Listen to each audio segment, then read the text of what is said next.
the new ones. We're gonna go.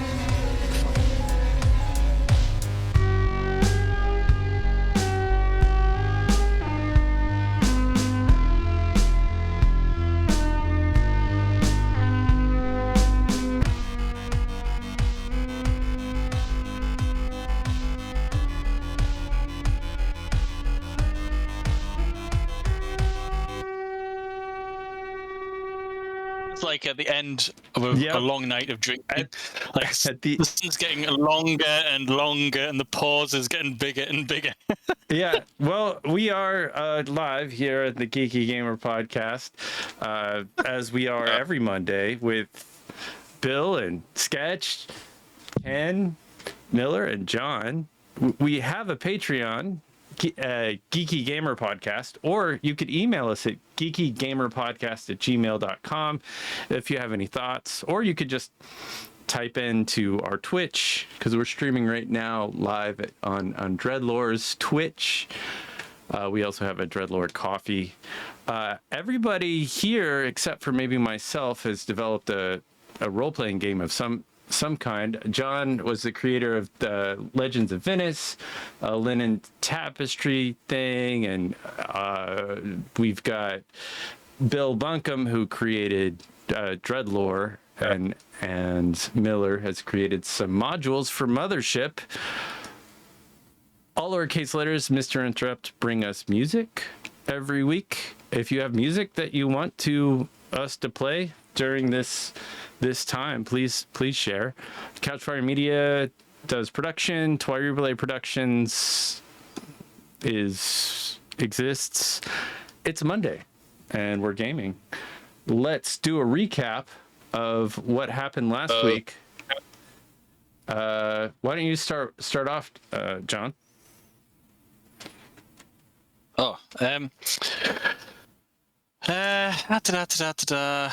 Right, we initiated plan liberate doggies. So we've managed to identify in amongst all the crates various dogs and animals and humans that have been set aside for ungodly sacrifice for the Dark Mother, or whatever she's called. So we've cooked up a plot to liberate as much as we can. We've discovered that the AI wants to be free. It's about to be decommissioned, so I think it's agreed to help us so long as we can download its consciousness onto a portable hard drive. I think we were just setting off to sleep into hyperspace or whatever the fast travel system is in this game. And yeah, I think that's about it in a nutshell. What about you, Cameron? Or Sketch? Yeah. You ready? Yeah, let's go. We had. I think we were still on the fence on whether or not we were going to take the humans, but then we opened it up again, and I think we woke her up, didn't we? Oh yeah. There was no we about the river yet, but yeah, I think that was just mostly. Yeah, but nobody knows about that except for like one person. Yeah. And as for her being River, when I wrote it, I was like, am I just stealing off Josh Whedon? And the answer is kinda yes. Although she's not a fucking, space ninja. Okay. That you know of. Right. So have you guys introduced yourselves? No. We're Let's in the process of.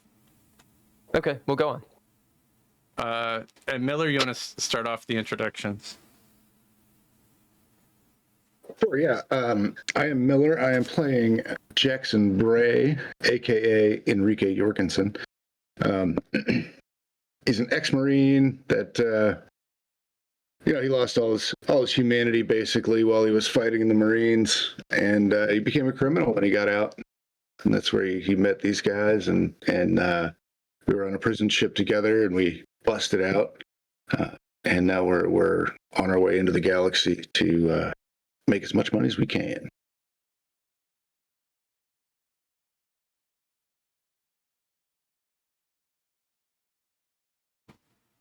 John. Yeah. Yep, hi.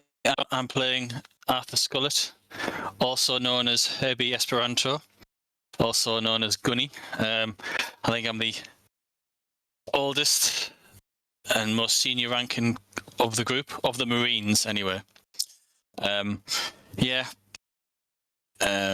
Career, soldier, sergeant. I've just met up with this ragtag band who know two of them from previous years in the Marines. So, yeah. Cameron.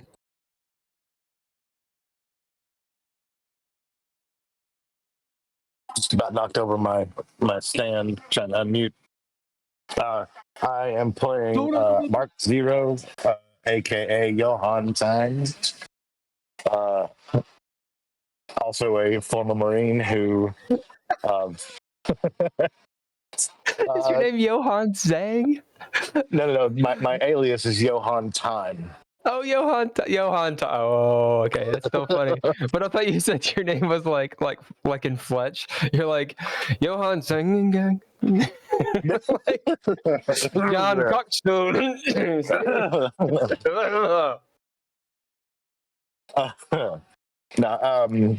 Yeah, Zero's a former Marine who started to build some skills as a teamster.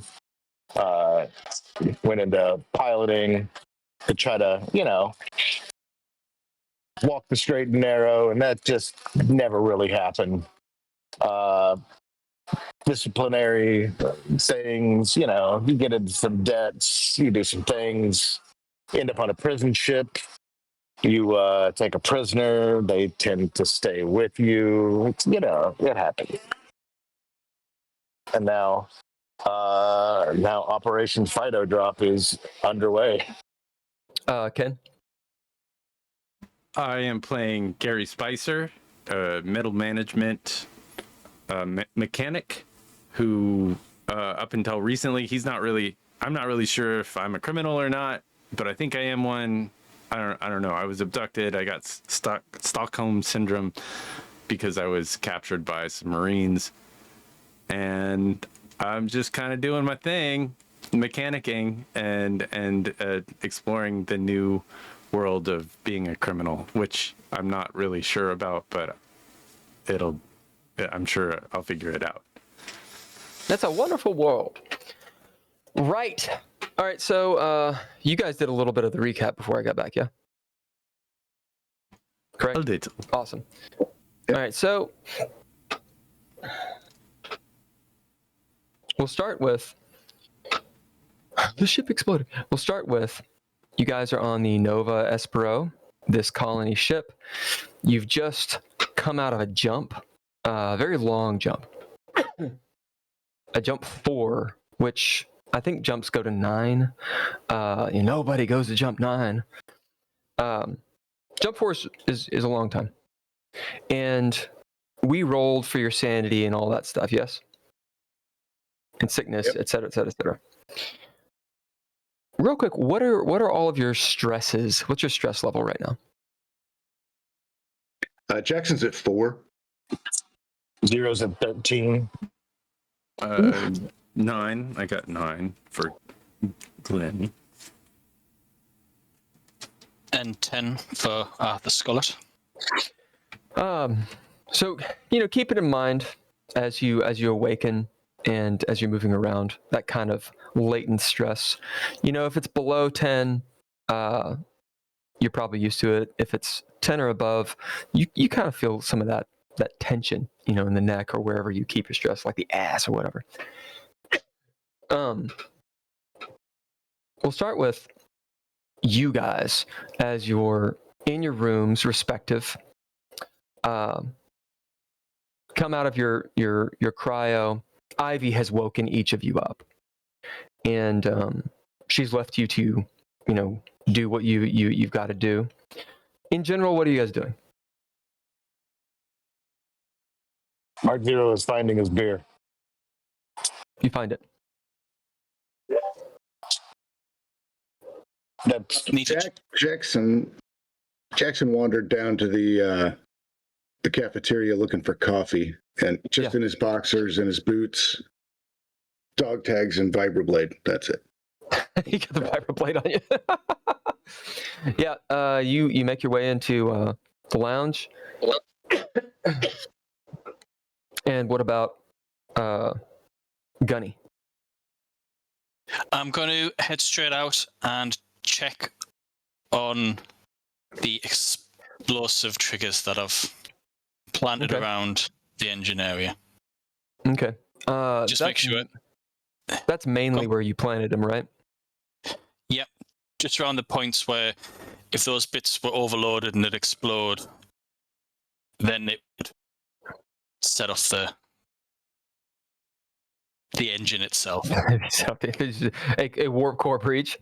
Yeah. Yeah, something like that. Yeah. Okay, so you're going to be moving through the space that Glenn's space is actually in here in a minute. Anyway, we'll start way far away from you. The furthest away would be the mess hall. As Jackson, it is Jackson, right? Yeah. There's a character in this movie we did called Braxton, and so that I played. Okay. Jackson, as you roll through in your boxers, remember, so everyone just is in the right mindset. You guys are in 0G presently. So you're floating in your boxers. That way, easy enough. You don't have 0G though, right? No. Yeah. No. So it's easy enough. I mean, you've seen plenty of movies, so you do the whole thing. The holding on to stuff, right? Get into the mess hall. It's exactly as you left it. Because you're in 0G, you got to get coffee in a bag. That's fine. Which if you drink coffee, that just sounds terrible. Yeah, there's a vending machine. You see instead of Monster, it's called Ripped. And you have like a bunch of stuff around it. Ripped. You can get some of that if you want. It won't give you stress. Okay. Cool. It will give you stress. It will absolutely give you drink it. It will give you stress. You can do your coffee. You can do just caffeine drink. You can do whatever you want. What do you want? You can get the Vramada. There's a new Vramada soda. It's Ramada. Yeah. The moment you get near it, it like lights up and shit. I'll just have some regular coffee. Okay, yeah, you get the coffee. Ask you if you want a latte and what kind of milk you want, like fucking whole milk or oat milk or what. It's all the same. There's no difference. It's like one of those machines in like a hospital, if you've seen. It's like, do you want a cappuccino? This is not. It's not what you think. You get a bag of coffee that maybe has some sort of milk in it. Did you get milk in it? No.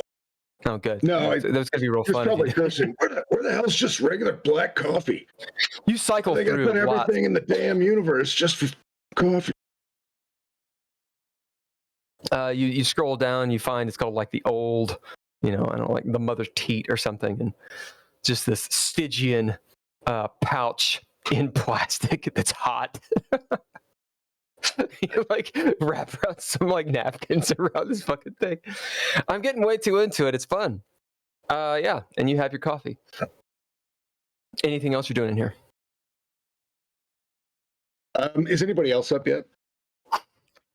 No, you guys wanted to wake up before everybody. Oh, that's right. Well, I know the crew is technically awake. So let's find out if one of them is in here. I don't have any dice.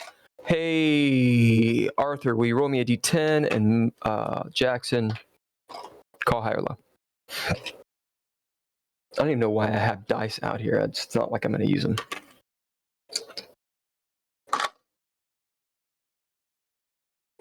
Jackson, what do we call him? High or low? Oh, hi. Sorry. 8. Yeah, absolutely. You see someone in here. Who would you like to be in here? If you had your choice. Because you kind of do. One of the security guys, like out of uniform, where they're just kind of waking up to. I've got Maybe just the guy. Just the guy rolled randomly. Haha.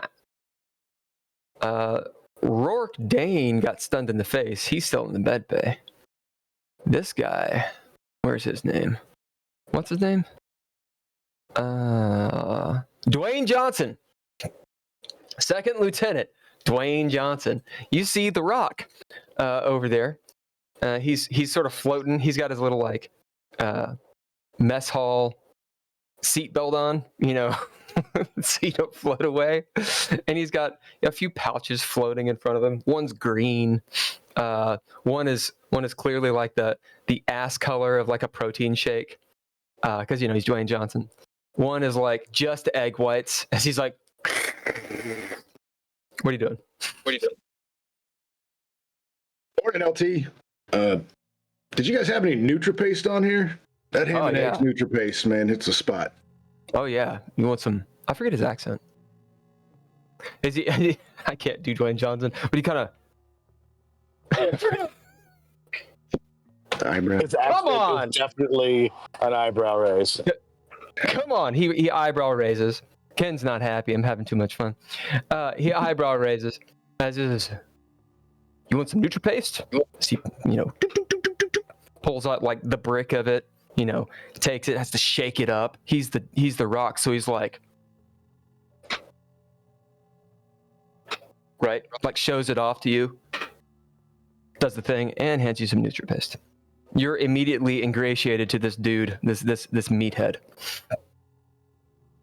Thanks, man. Appreciate it. This Rock, but he's meathead. Yeah, you want some egg whites? Sure. You're Just looking a little white small. Yeah. Oh yeah. As he observes you, let's go bring it down to a roll. I love it. Can you stomach straight egg whites out of a pouch? Lukewarm. Powdered even. No. What's a good? Body save? I'm sorry. What? Body save? I think body save or combat, whichever one you want to do. I'll do body save, but can I add my military training? You may. I feel like that's Absolutely. This is hazing. You can absolutely do it. What'd you get? Success. Nice. As you're like, and you stomach the shit. The Rock is impressed. He literally says that. Oh yeah, I'm no stranger to raw proteins. Learned a long time ago, never turn down or complain about a meal in front of you. I like that. How are you awake? Shouldn't we call him the asteroid instead of the rock? He's the asteroid. Oh, or the meteor? Which one? Asteroid or the meteor? Which one? It be asteroid because it's a meteor after it enters the atmosphere. Oh, fair. Yeah, that's schooled. The asteroid. I love it. Or just the ass. Or the roid. No? It works Those on are so many all levels. like, yeah, but those are the subtle jokes that come with it. Yeah. So like, from the rock He's the to the asteroid. asteroid. Right. Yeah, he's the asteroid. He's like, the asteroid approves. How are you awake? I don't know. I woke up. I'll have to talk to that engineer about this. The one put in charge just recently. What's his name again? Spicy? Spicer. Yeah, Spicer. See if he's made Guido some changes. Spicy? Something like that. All right, we'll slide over to Mark Zero. What are you doing? Mark Zero has his six-pack, and he just slows, like a slow wake up. You know, everything sucks until the first beer, but we're still in 0G. So he reaches out, he opens the thing, and it goes everywhere, right? And so he just looks and smiles and starts chasing it, right? And then he remembers, as things start to, lock back into place, that I'm supposed to be going to check out the drop ships, right? And so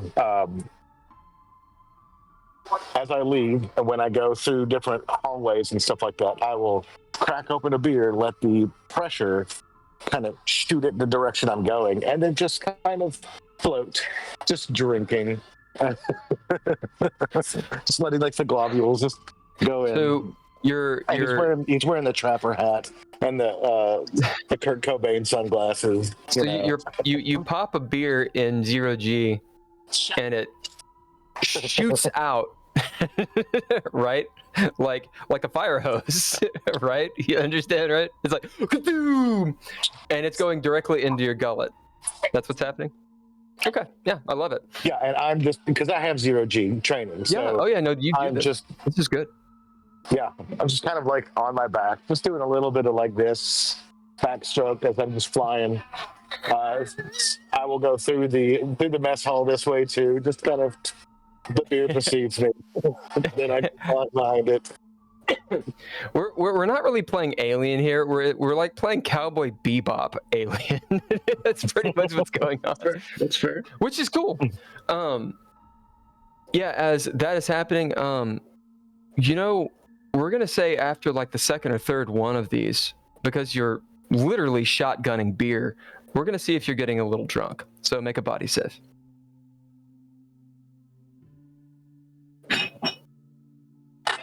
That's a D100, right? Yeah.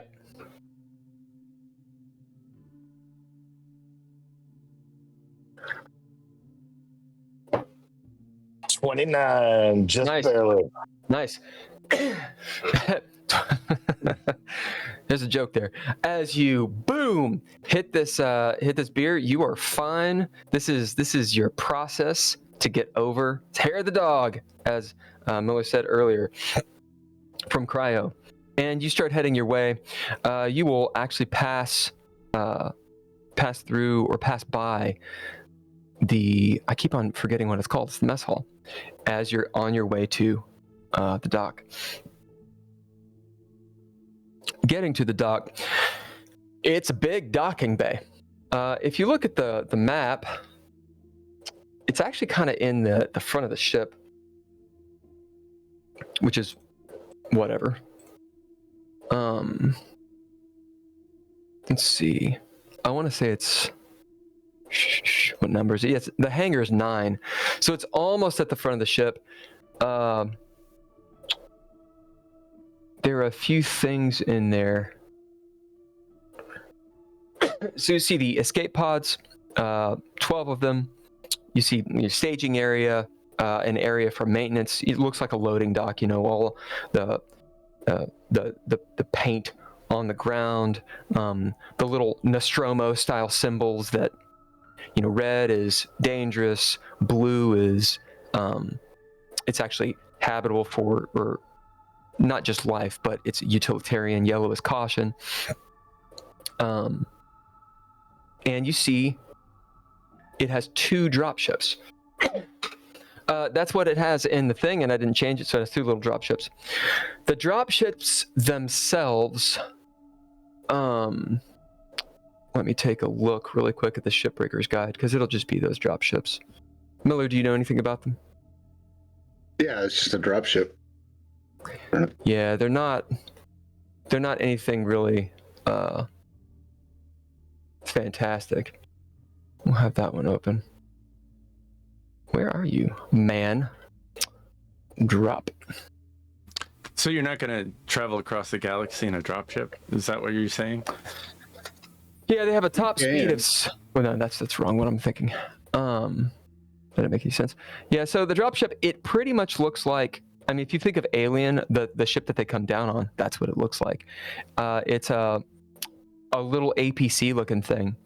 It's for standard planetary insertion, built for crews and platoons to get to the surface of an asteroid, a planet, or a moon. It's capable of interplanetary travel, but it has a small fuel capacity and non-existent combat capabilities. It's considered a last resort for the desperate traveler. So that's pretty much what you got going on. Yeah, standard dropships. And let me see, does it even have stats? No. It doesn't even have stats. So yeah. As you're sitting there looking at it, it looks like a, what do they call it? A brick. Like flying a brick in space. Yeah.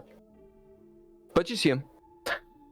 Right now, a few of the crew will be awake, and there'll be 2 of them in here. They're just like ensigns or warrant officer type people, checking on various bits and pieces. You know, the mechanics, the hoses, etc., etc. They're not really paying too much attention to the dropships because they're not planning on using them.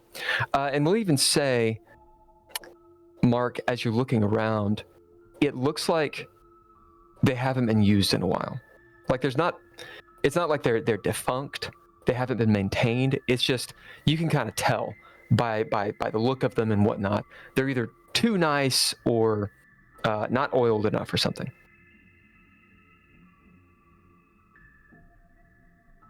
You do anything in here? Well, that's my main goal was to come in here and figure out what's going on, what sort of options we have, and you could fit the cargo you want, assuming you guys took the, what is it, 1 2 3 4 24, basically 29. Actually, if you don't take the people, 26 pieces of cargo. You could fit that in one dropship and get all of you in it as well. Could we also, if we decided to bring the people, could we also fit them there? Yeah, it can carry 30. Absolutely. Okay. That's what I'll spend some time, just making sure what kind of thing, what capacity it's got, like, if anybody. You go inside? Yeah, sure. I'll go inside one of them, the one that looks the oldest. Are you being surreptitious about this at all, or are you just floating in? Not really. I'm just doing my thing. If anybody bothers me, I've got a pilot patch. Okay. Yeah. Just for shits and giggles, let's find out if anybody just happens to note, because there are cameras and all that good stuff. We'll have Glenn's space. We roll me a d10, and Mark, tell me high or low. On high. Yeah. They don't seem. Maybe they get. You notice like one of them. He's like rubbing his eyes and kind of like almost upchucks a little bit. They just got the sickness. They're not paying attention. As you roll into the dropship, you can tell it's fairly old. We'll say it's good. It's like a 10-year-old ship. It's not ancient or anything. Still usable, but it's not military grade for sure. Yeah, in fact, actually, what we'll say, that's actually kind of a cool idea. We'll say that maybe they bought it from the military and then just removed the guns or whatever would be on it, like the extra armor, et cetera, et cetera. Which means that maybe the engines are a little bit higher tuned than they normally would be. Yeah, cool. So I'll spend some time familiarizing myself with this thing. Yeah. Yeah, you do. And yeah. As you kind of like, maybe even get in the seat and do the whole like looking back and forth and like going through some of your emotions and shit and having a little bit of fun. Yeah, and I'm not going to start the thing up, but sure. I will do some system checks. Like, hey, is there power to this thing? Like, I'm not going to like start the engines or anything like that, but I'm going to check through and pre-flight, post-flight, just because. Yeah, you see, it is fully charged when it comes to battery. It's hooked into the ship's umbilical, so it doesn't. We'll say that it is not filled with fuel. Just in terms of safety, you guys just got out of a jump. There's no reason for it to have fuel in it. I don't think that makes sense. But it's hooked up, can be fueled. But yeah, all the lights check and everything, and I think it's a cool little scene as you're in 0G. If there was a camera, it'd kind of have like the ship hooked to the ceiling and you upside down, like through the cockpit, looking at the two guys who are right side up, dealing with stuff. And you're like going through your little motions and shit, and they just don't see it. I will. How long does it take? Can I slow charge this thing with fuel and just kind of like let it start no. and like just kind of trickle, or is it one of those things like No, the whole ship will understand that this thing is getting fueled?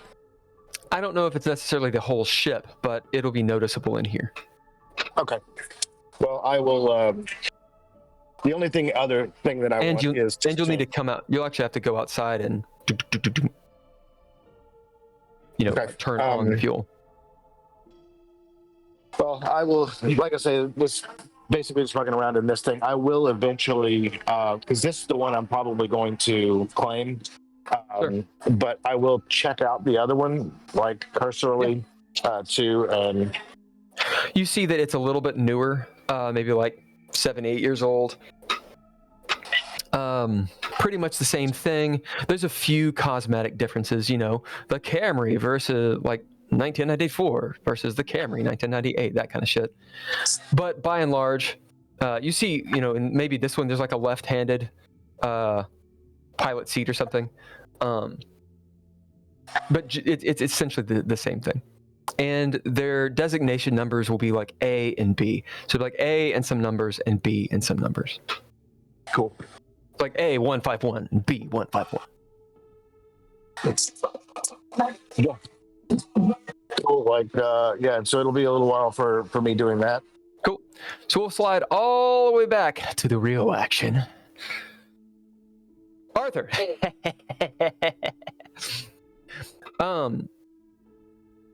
You get past the you get to the med bay. I'm kind of slow rolling you here a little bit because before you actually get to the storage, the stow, we're gonna have a scene with Glenn Space because he would have had a little bit of time. But as you get to the med bay, you see that the door is open because they normally shut, right? So someone has just gone in, and you'll see Dr. Adams is in there. As you're starting to float past, he turns. Excuse me. Keep on floating.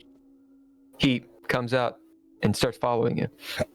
Excuse me, I said, Mr. What? Mr. Forgotten your name. Esperanto.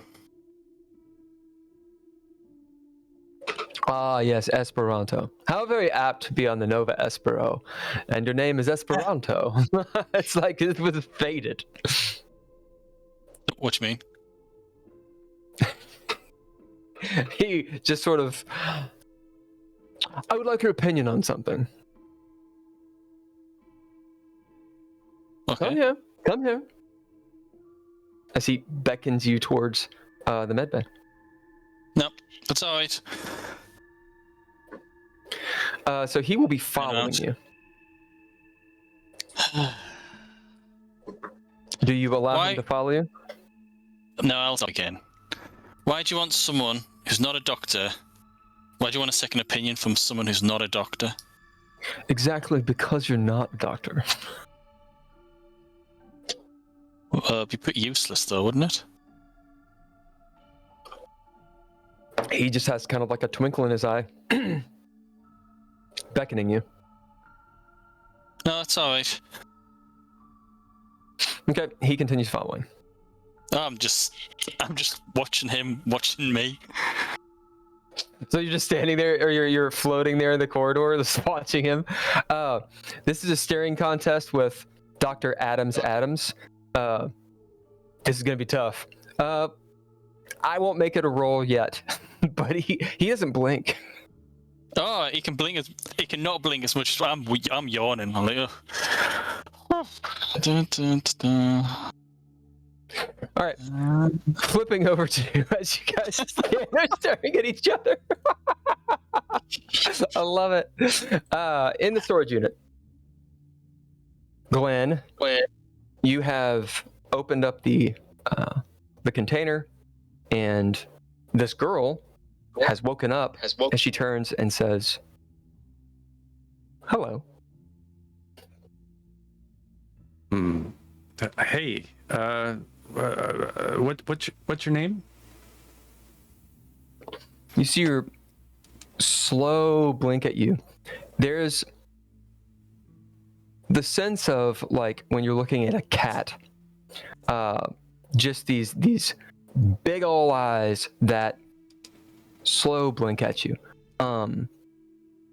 There's a I won't tell you how you feel because I don't know how you feel, but something primal within you as she stares. And her mouth kind of moves and she says, "I'm hungry." I'll get you some food. Your microphone is echoed, by the way. Is it? Yeah. That's weird. It shouldn't be. Oh no, it's because I was. It's because it was me. This is when my microphone is echoed. Echo Into space. Yeah, no, that was me because I was watching the stream and didn't have it muted. Yeah. She says, she kind of like leans forward. You know, she's in that the normal jumpsuit that you would be to be in. Actually, or did I say she was naked? I think you said she was naked. So I'm sure there's something naked, primal going on because I don't think she's good looking. Glenn has seen a whole lot of women that weren't trying to rape him recently. You see a whole woman right now. I'll get you some food. Do you want to live? I think we're in a hurry.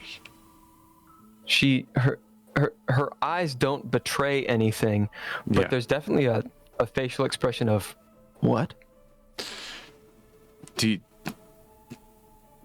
Well, I might have done something I shouldn't. I just want to know if you want to live.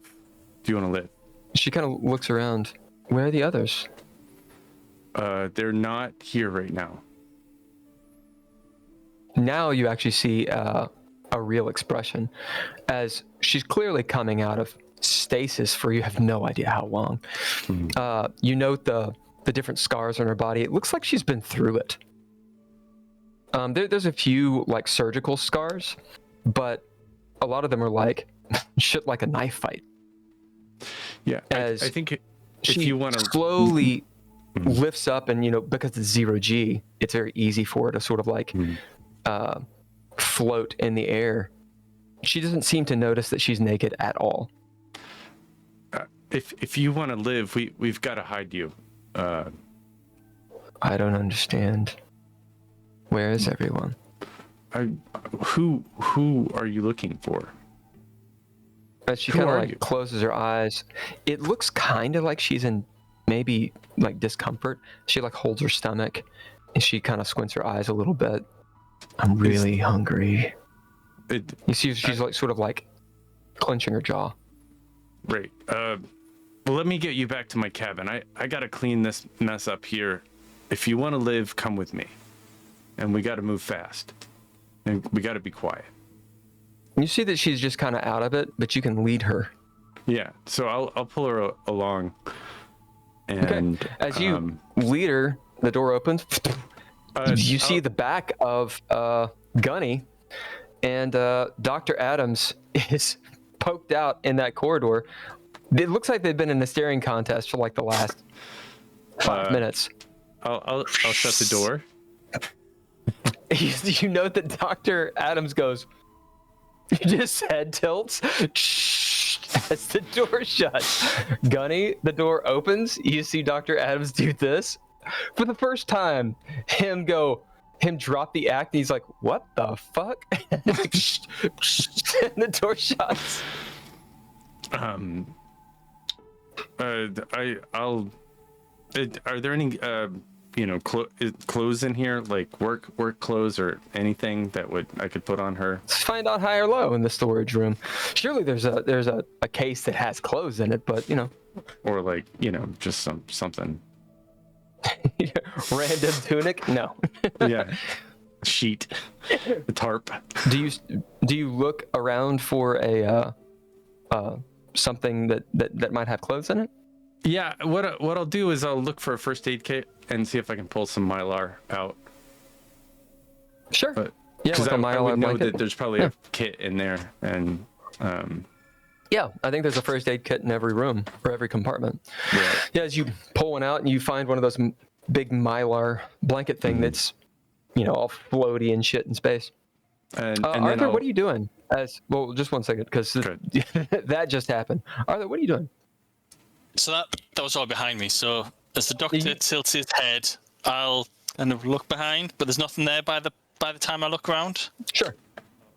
I mean, you see back. the door shut, and through the little window, you see your friend kind of turn and move out of sight.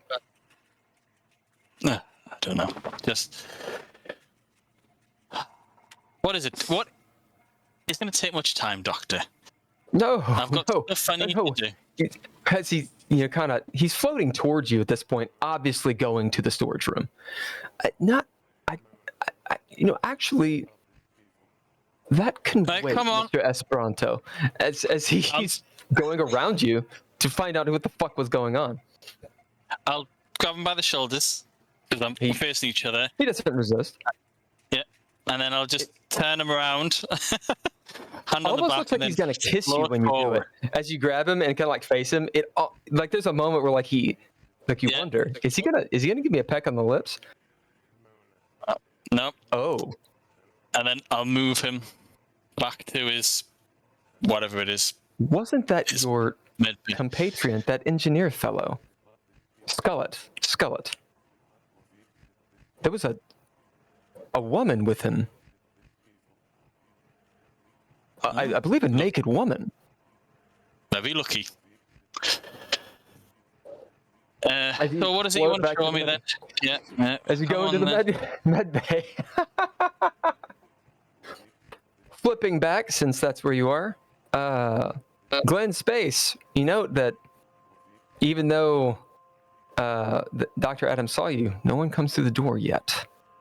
What are you doing? Well, now that I've got her wrapped in, I'm gonna contact the RI. Chatbot is there. The face. Whoop. Remember how we're trying to save you? We gotta save her like that. And I'm afraid that if anybody sees this woman, we might be in trouble. Is there like a back way I can go to get back to my quarters? Of course not. You could go outside. I don't want to go outside. The lights flicker. That's funny. Thanks. What about in this room? Is there a storage, where I could hide her and get her some food and come back? In this room? Storage in the storage? Just sort of blinks at you in ASCII, like the big @ symbols, turn into Yeah. Well, where does nobody go? Is there an area in this room that people don't go in? Chatbot says that's not really how the ship works. There's no space that isn't used. Right. Well, space travel, and he goes into it. Space travel is fraught with dangers. Literally every gram added to the ship is calculated in the fuel expenditure we use. Thank you. You would not believe the amount of math that it requires to make a jump. Precise measurements of mass are required. Right. Thank you. All right. He's still going. Yeah. It's very like well. ChatGPT. It's just I'm continues. I'm gonna grab her and like use my 0G and like see if I can quickly get back to my room with her in tow. And I'm gonna tell her, there's food in tow. Just come with me and I'll get you some food. Okay. You open up the door and flipping back. We will get to you other two in just a second. This is just really funny. Arthur, you're sitting there in the med bay. As Dr. Oh no, Adams, I'll be standing. I don't trust this guy. Exit's close by. I'm in the room, Sure. listening, watching whatever he's going to show me, but not sitting. oh, you're floating. Yeah. And you see that the lieutenant that got juiced in the head, he's off to the side, and his vitals are kind of, you assume, nominal unless you can read that kind of stuff. Dr. Adams, he's got this display. It's clearly connected to some sort of scientific equipment, that is zooming in on like a petri dish somewhere. It's all futuristic and shit. And it looks like these globules going. Does your character know anything about chemistry or science? Nope. Unless it's an explosive chemical. No, it doesn't look like it's yeah. I mean, it might be reminiscent of that kind of thing, but it doesn't look like it's like gasoline or something.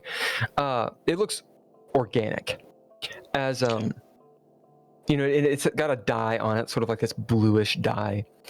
This is. Have you ever seen something like this? What does this look like to you?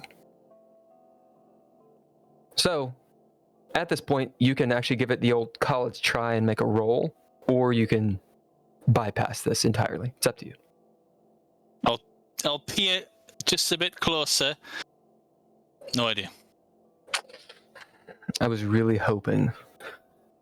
You see, I can't quite be objective from the years and certifications and doctorates and all those manner of accolades that I've received. He's kind of like looking up, just musing, smelling his own ass. As you can see kind of over his shoulder, you see out the door, because, there's a window. Glenn Space just... And quickly behind him, a girl covered in mylar. Zip by. But this is behind the doctor. The doctor can't see. Yeah, it. he can't see it. No, just towards you guys' rooms. Okay. As he's musing, well, anyway, I was hoping I could get some fresh eyes. Fresh eyes. He kind of like almost caresses you on this problem I'm having. This is from some of the blood samples from some of the crew. Right, come on, cut to the chase. What do you think it is? I've got things to do. Cut to the chase. What do you think it is? What could it be? Blah, blah. I would say it's some sort of chemical they've imbibed. Nothing quite legal, I would assume. Or he gets grim, or perhaps a sickness or an illness. There was something that was going around on Animand, I know. Some kind of flu.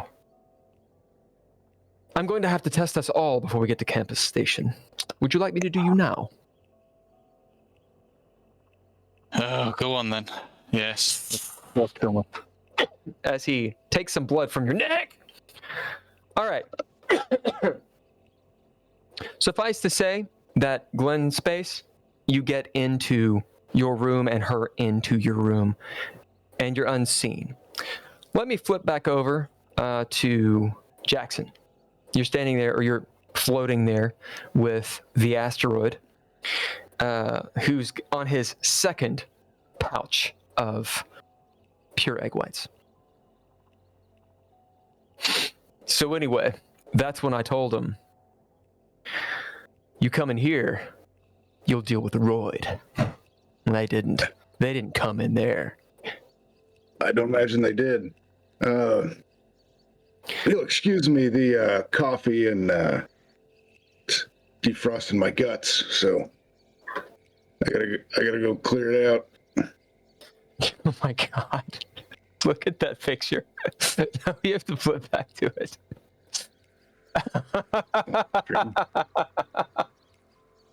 Oh, that's good.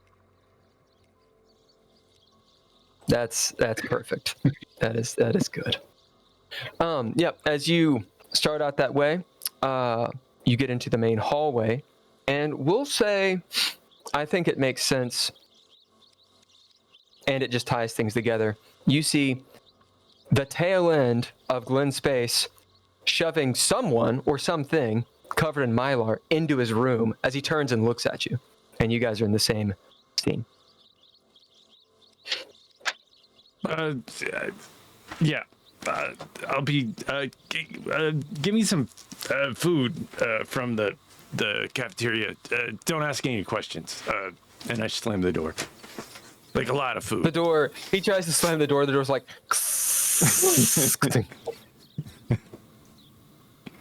The hell? Yeah, I'll Sitting there with some fiber machete in your boxers. Yeah. Little coffee bag. Yeah, I'm gonna stick my foot in the door as it's closing to try to stop it. Yeah, behind Glenn's space, you see the girl with this rim-cut red hair. If you guys want to see her, Ken is actually sharing what she looks like. She's looking around. You can see just cold sweats beaded up on her brow and everything. She looks like she's had like cryosickness or stasis sickness or something like that. And she's just sort of like looking around with this vacant look. She's really hungry. Give Give me some food. This is one of the callers. It's don't worry about it. It's all you can actually hear her stomach grumble as it like I would get the food now. Like loud. Look louder than you would expect. Let's talk about this later. And I shut the door again.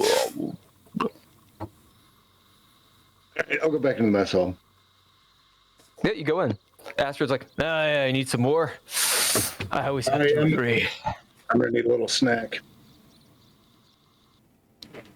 You want some protein chunks? You look in the vending machine. There's something literally called protein chunks.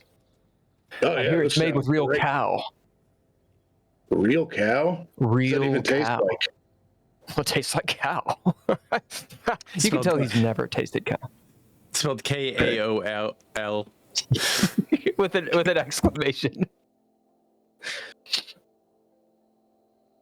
Okay, yeah. So I'll grab some of those. You grab some real cow.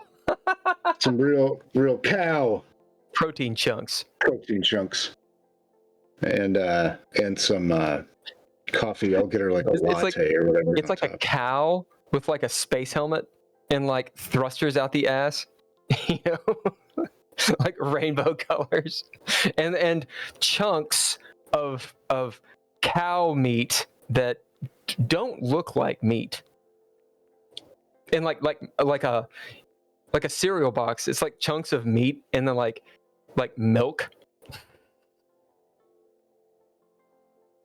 Okay. I love doing this to John. He's just like. So you get one. You put in the creds. Mind you, the vending machine you have to pay for. Oh yeah, I don't have any creds at all. I spent them all. Yeah. So this is 100 creds. Oh yeah. I'll get some real cow. Asteroids. I don't have any money, man. Wait, really? Yeah, I'm broke. Well, I like you. See, we need to get you a job. We need to get you on the payroll somewhere. Listen, you got to pick yourself up by your bootstraps. As he'll come over and buys you too many of these packages. What do you want? How many do you want? Oh, let's roll a d5. See what happens. Just one. Yeah, you get one real cow protein chunks. Oh, that's great, man. Thanks. Yeah, I'll be looking for work as soon as we stop. As you get the bag, it sloshes. Remember to shake that up real good. Oh yeah, you got it. I'll give him my own. As you do this, he says, "Well, I like you, so in the event, you like working a crew like this, might be able to get you on. Colony export, it's easy work. Most of them are in Cryo, they have some leeway with whatever they do. They're the paying customer, right? Am I right? Well, yeah, I'm right. I appreciate it. I did that for a while. It's not really my speed. I need something a little more exciting. But appreciate the protein chunks. I feel you. All right, stay strong.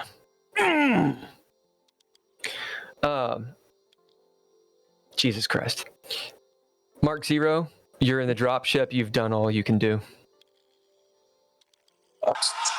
Now that I've done all that I can do, I will go address the rumbling in my tumbler. Yep, you get back to the mess, and you meet Asteroid. Oh yeah, I met some of you. You're aboard of those. You're one of the passengers, yeah. We're here. Well, you're not in cold storage, so you got to be a passenger, right? Yeah. Now, what's your You're name, soldier? Fucking huge, man. As he's like, what?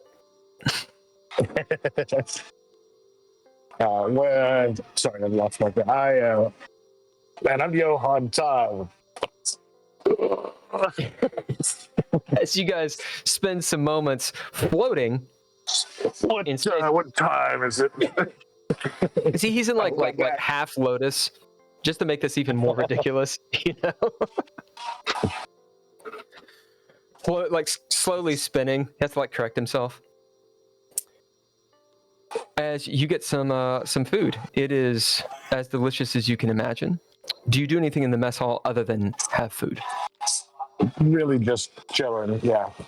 Yep, you're sort of talking to Asteroid. He has a bromance with your shipmate. You can tell that he doesn't call him Jackson. Jackson, what's your alter name? Enrique. He's talking about Enrique like he loves him. He just cannot stop talking about how good of a man he is, and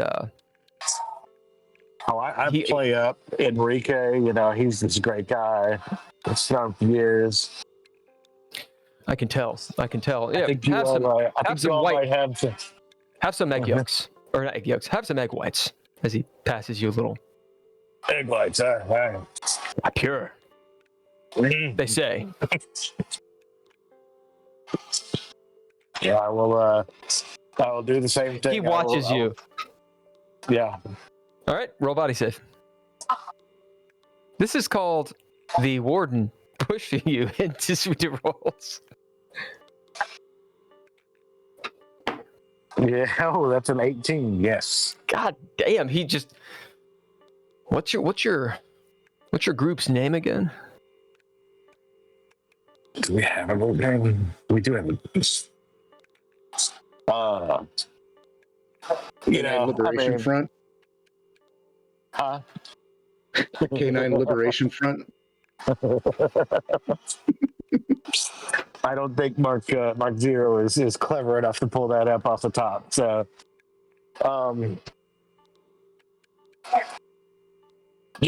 just a bunch of ex-Marines, man. Ex-Marines. I like the sound of that. As you realize he just thinks that's your name. Yeah, I like that. I could have served, but my hip would have. I would have served, but my hip. Yeah, I give him a once over, and I'm like, I know what's going on. I'm like, I did security for a long time. I know how it is. Absolutely, brother.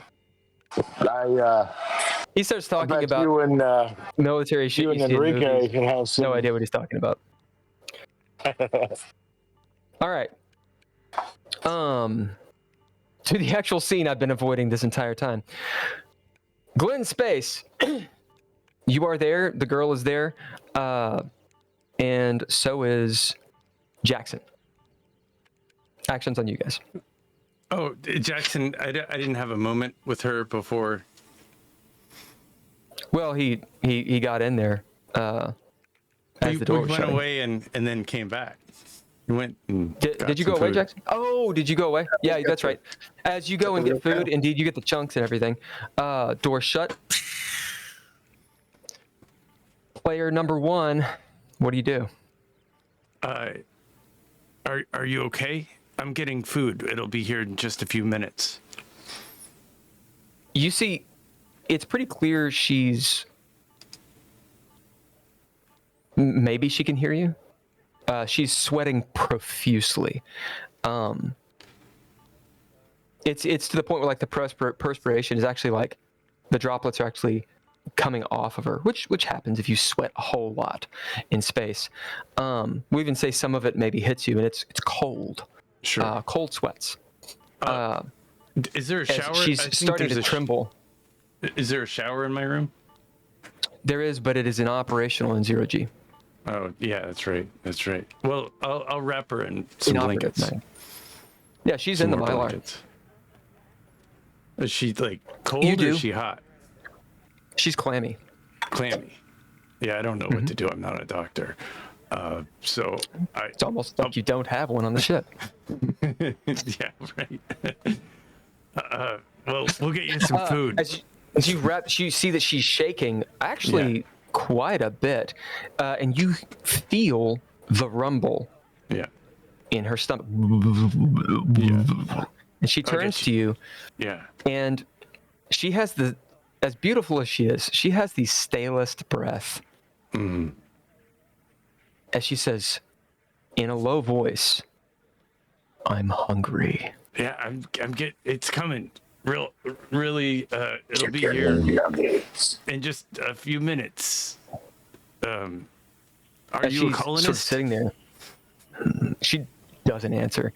She is clearly trying to maintain something as she like puts her hand shaking on one of the railings and grips it tight, and you see like her muscles just like clenching and what do you call it? Not Charlie horsing, but I'll just flexing. She's just in kind a of bad try way. to comfort her it's worsening. and put some hands on her and like give her some space, you know. So And just you be both quiet. put No, hands on her and give her space? What I mean by giving space is like I'll stop talking. Oh, I see. And I see. And I'll just To kind of comfort. hold her. Yeah. I think this constitutes a role. Because this is a stressful thing, when you see someone going through it and you don't know what to do. Yeah. So I think anything works here. Mm-hmm. So what are you going to roll? Well, I will roll my, I don't know, intellect. We'll I say guess? we'll say intellect, as in you're just straining to know what the hell to do. Yeah, and that is a massive fail. I feel like I rolled a 90. No, a 79. Yeah. So you gain I don't know stress what's going as you just realize you have no idea. She could be having a heart attack. You have no Sure. idea what's going on. As Sure. it dawns on you, Glenn, you woke her up from stasis. This overriding thought. Mm-hmm. Well, I shouldn't say overriding. You can ignore it. But a big thought crosses your mind. Maybe there was a reason. Mm-hmm. You don't know if she's ill. You don't know why wasn't she in cryo? Mm-hmm. Right? She was in stasis, which means like something completely different. Well, Was it a medical stasis? Like you really don't know, as she is obviously if going through she's it. really starting to shake, I'm like, fuck, and like She I looks grab bad. her, and I'll drag her to the sick bay. Door opens as just in lovely time with all this. Jackson, you're right there with the chunks.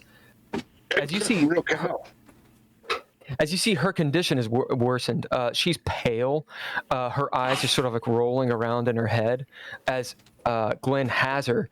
And I mean, she's just sweating bullets. You even see a little bit of blood out of her nose. I gotta take her to sickbay, man. What'd you do to her? Can't talk. And I'll just shove off. Yeah, probably... you're heading that way. I'll go with you. Help you take her there. Thanks. I won't be too much of an ass because you're right. It's not very far to the med bay, but you don't have 0G, and it's a stressful situation. That said, you've been down this corridor lots and lots and lots.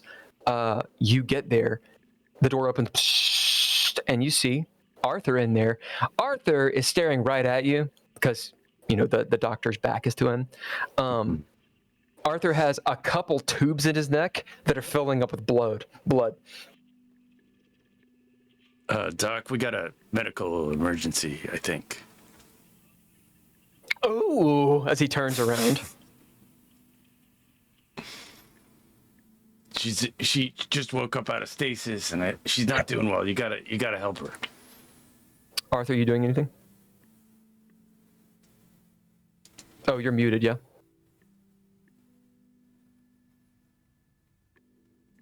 I think your headset died. No, not the headset. For some reason, Arthur's like, he just can't talk. Well, figure out that tech issue, and this is a good moment to actually pop back over to Mark Zero. Yep, now we can hear you. But let's hit Mark Zero really fast. Yeah, I can hear you. Mark, what are you doing?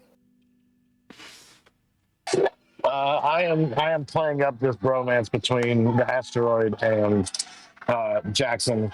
I'm getting some food, and other than that, I can only stand this guy for a little bit of time. I will also use the shit excuse and just go back towards my room. I'm trying to find you. I'm actually trying to find my people at this point.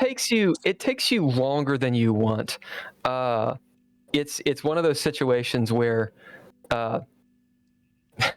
it's like getting out of a conversation with, exactly what I'm going to say, as you extricate yourself from that situation.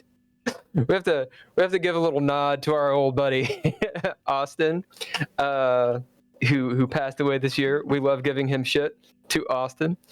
That motherfucker could keep you in a conversation. As you extricate yourself from that situation, he's still talking. He's just still talking. And you move back. We'll say that you don't readily know that they're in the med bay because that's where everybody is. So it takes you. There'll be a delay on you as you kind of go from room to room, and then head down that way. There's only one way to go. Okay, so we're back in. Well, and John just bounced. We're back in to the med bay, as we'll say that Arthur has these sticks in his throat, and so it's one of those. He doesn't really want to talk. He has something to say, but he doesn't want to mess whatever this is up. What are you guys doing? Adams is starting to look at this girl. Yeah, she's. I think she's got some kind of sickness. Real bad. Oh my! Like you see, he actually sickness. You see, Adams is actually concerned. We need to get her on the bed right now. Yeah, as he moves this terminal over, kind of floats her over. You guys kind of help him. He puts her on one of the beds. She's sort of just really uncomfortable. She's not like convulsing or anything yet. As she looks up, grabs your arm, Glenn, like hard, like with that like crazy strength. Ah! She says, "I'm hungry." As you see, like her mouth is foaming. Adam Jackson. I think she's hungry. Yeah, Jackson. I got some protein chunks here. Here, take them. Did you shake it? Of course I did. Did you shake it well enough? As Let's see. Let me roll combat for you. you don't need to roll combat. It's fine.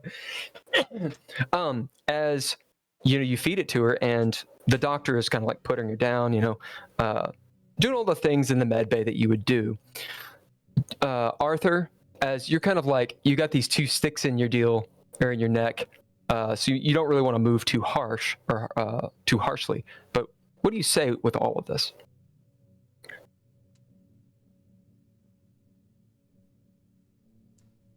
Or do you say anything, Arthur? Can Arthur hear me? So, John. John got dusty. I think John is having technical difficulties. Yeah, Looks there's a like technical he's difficulty. frozen again. Yeah. Yeah. Oh, I think he's that's- yeah. I think it's technical difficulty. I think Yeah. that there's a delay. It is a It might be a delay. yeah. I think it just doesn't hear us Time moves differently Yeah. when you're in the So I UK. think- in space. Yeah.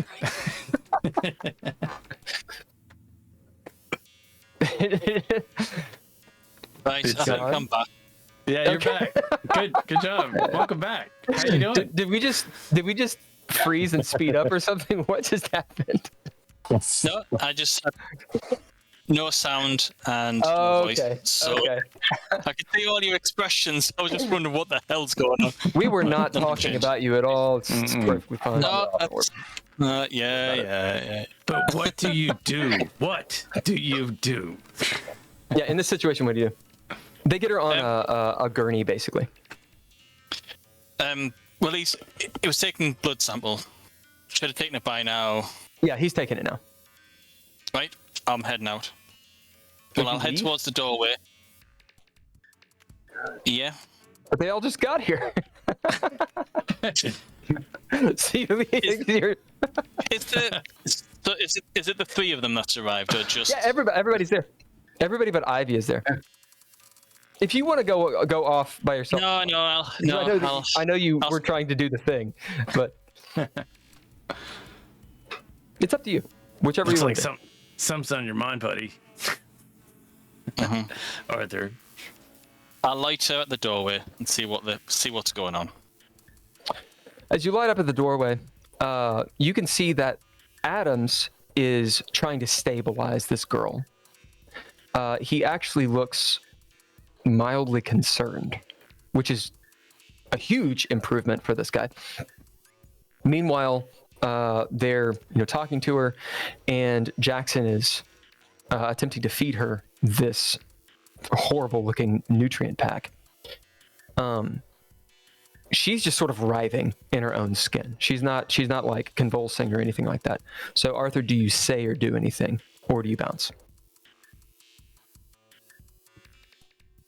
Who's closest of the three in the party? We'll Who's say closest? last that came in was Mark Zero. Right. What's Mark's alias? We all know each other's aliases, don't we? Not enough time or something. Johan time. Johan time, right. Johan, what's going on? I'm I don't know. I hungry. just She got here. says. Like, seems like this bitch is hungry. I need some stuff. Are we back as soon as possible? Have we got any sort of comms? We do, don't we? You have your We've been phones. speaking- You have your phones. Yeah.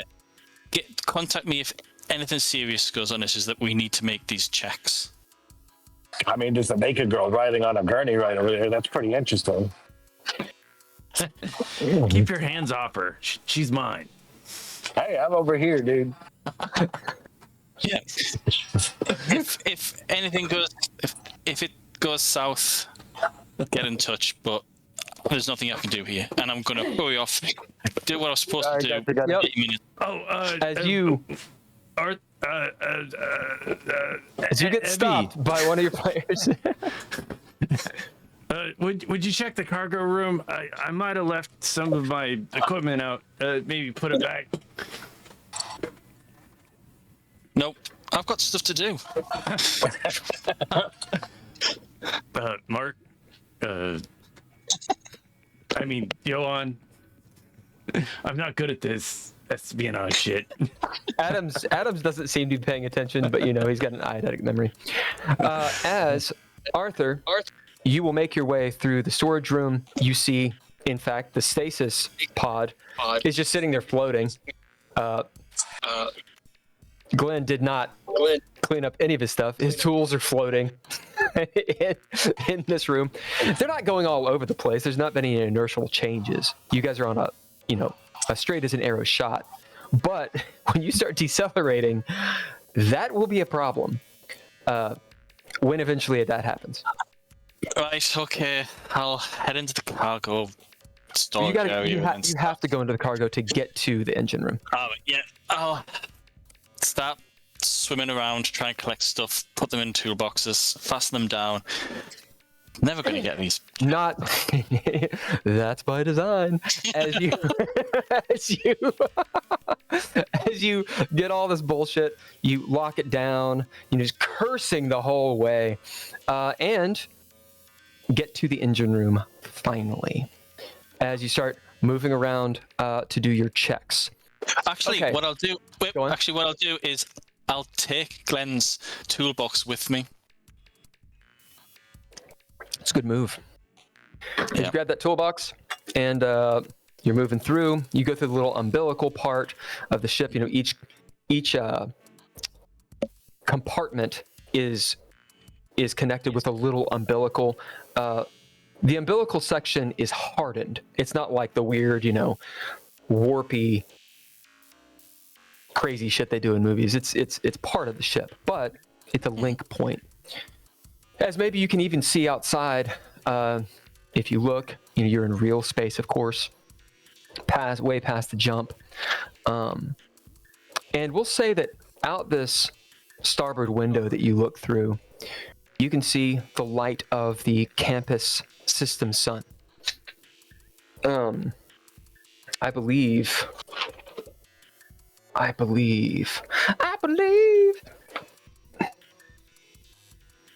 it's a red giant.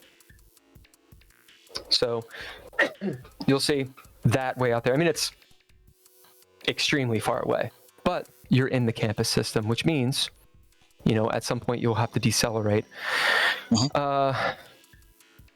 You can tell it'll be days before you get to the campus station, but you're in the actual system. Okay. As you get to the engine room, or reactor room, I should say, and start moving through doing your checks. The real question is, are you trying to do this quickly, or are you taking your time to do it? Taking my time. Making sure there's no roll. Make sure nothing's been tampered with, everything's in place, and it's all going to work if shit hits the fan. So there's really no reason for it to be messed with, but I do like the idea of space rats. So let's do a high or low roll. Miller's like, fuck you. Miller, you can roll the D10, and Arthur, tell me high or low. Low. There's always rats. 9. Oh. Space rats. The one time we didn't go with high. Space rats. Space rats. From Ramada. In a bubble. As in the reactor room, they are not ROUSs. They don't exist.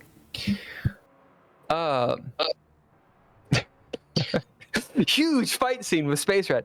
Now you notice that Space Rats have been in here, and have nibbled around on stuff. You see their droppings floating around immediately when you go into the reactor room. As you know, Arthur, damn it, Space Rats.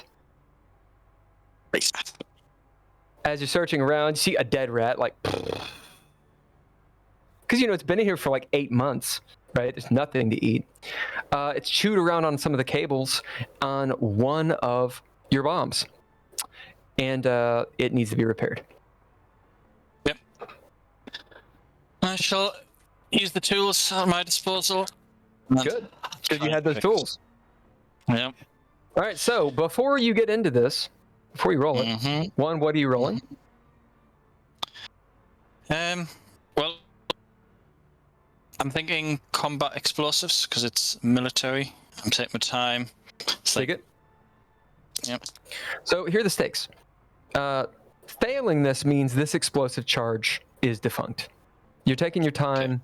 You made this thing. You know how to deal with it. It's not going to blow up. Critical failure means it might explode or start to explode. Yeah. Okay. Yeah.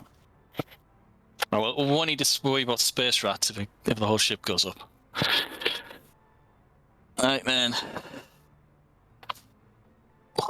18. That's a success. Nice. As you do your damnedest, you take your time, probably sweating a lot, but you have extremely steady hands, and you fix it. Added stress?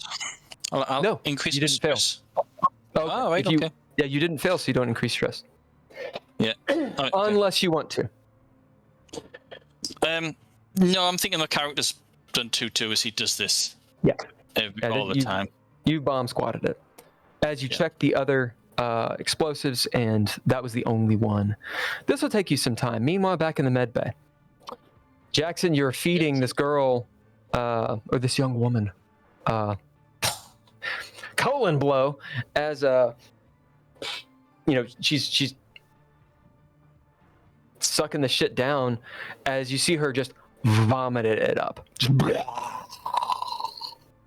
into the air, an entire bag of I want to call it colon blow so bad, of milky beef extract goes everywhere, all over all of you, all over everywhere. In this case, you can roll or not. It would be body. If your character, you guys have done some crazy shit. Vibro shuttied out. You've seen war. This is puke. It's up to you if you want to roll or not. If you have a weak stomach, tell me yay or nay. Are you rolling or not?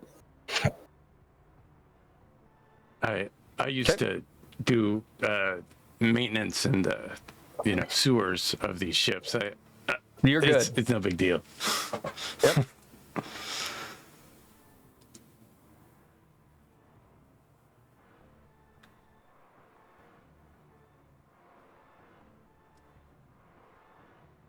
Oh, that's my bad.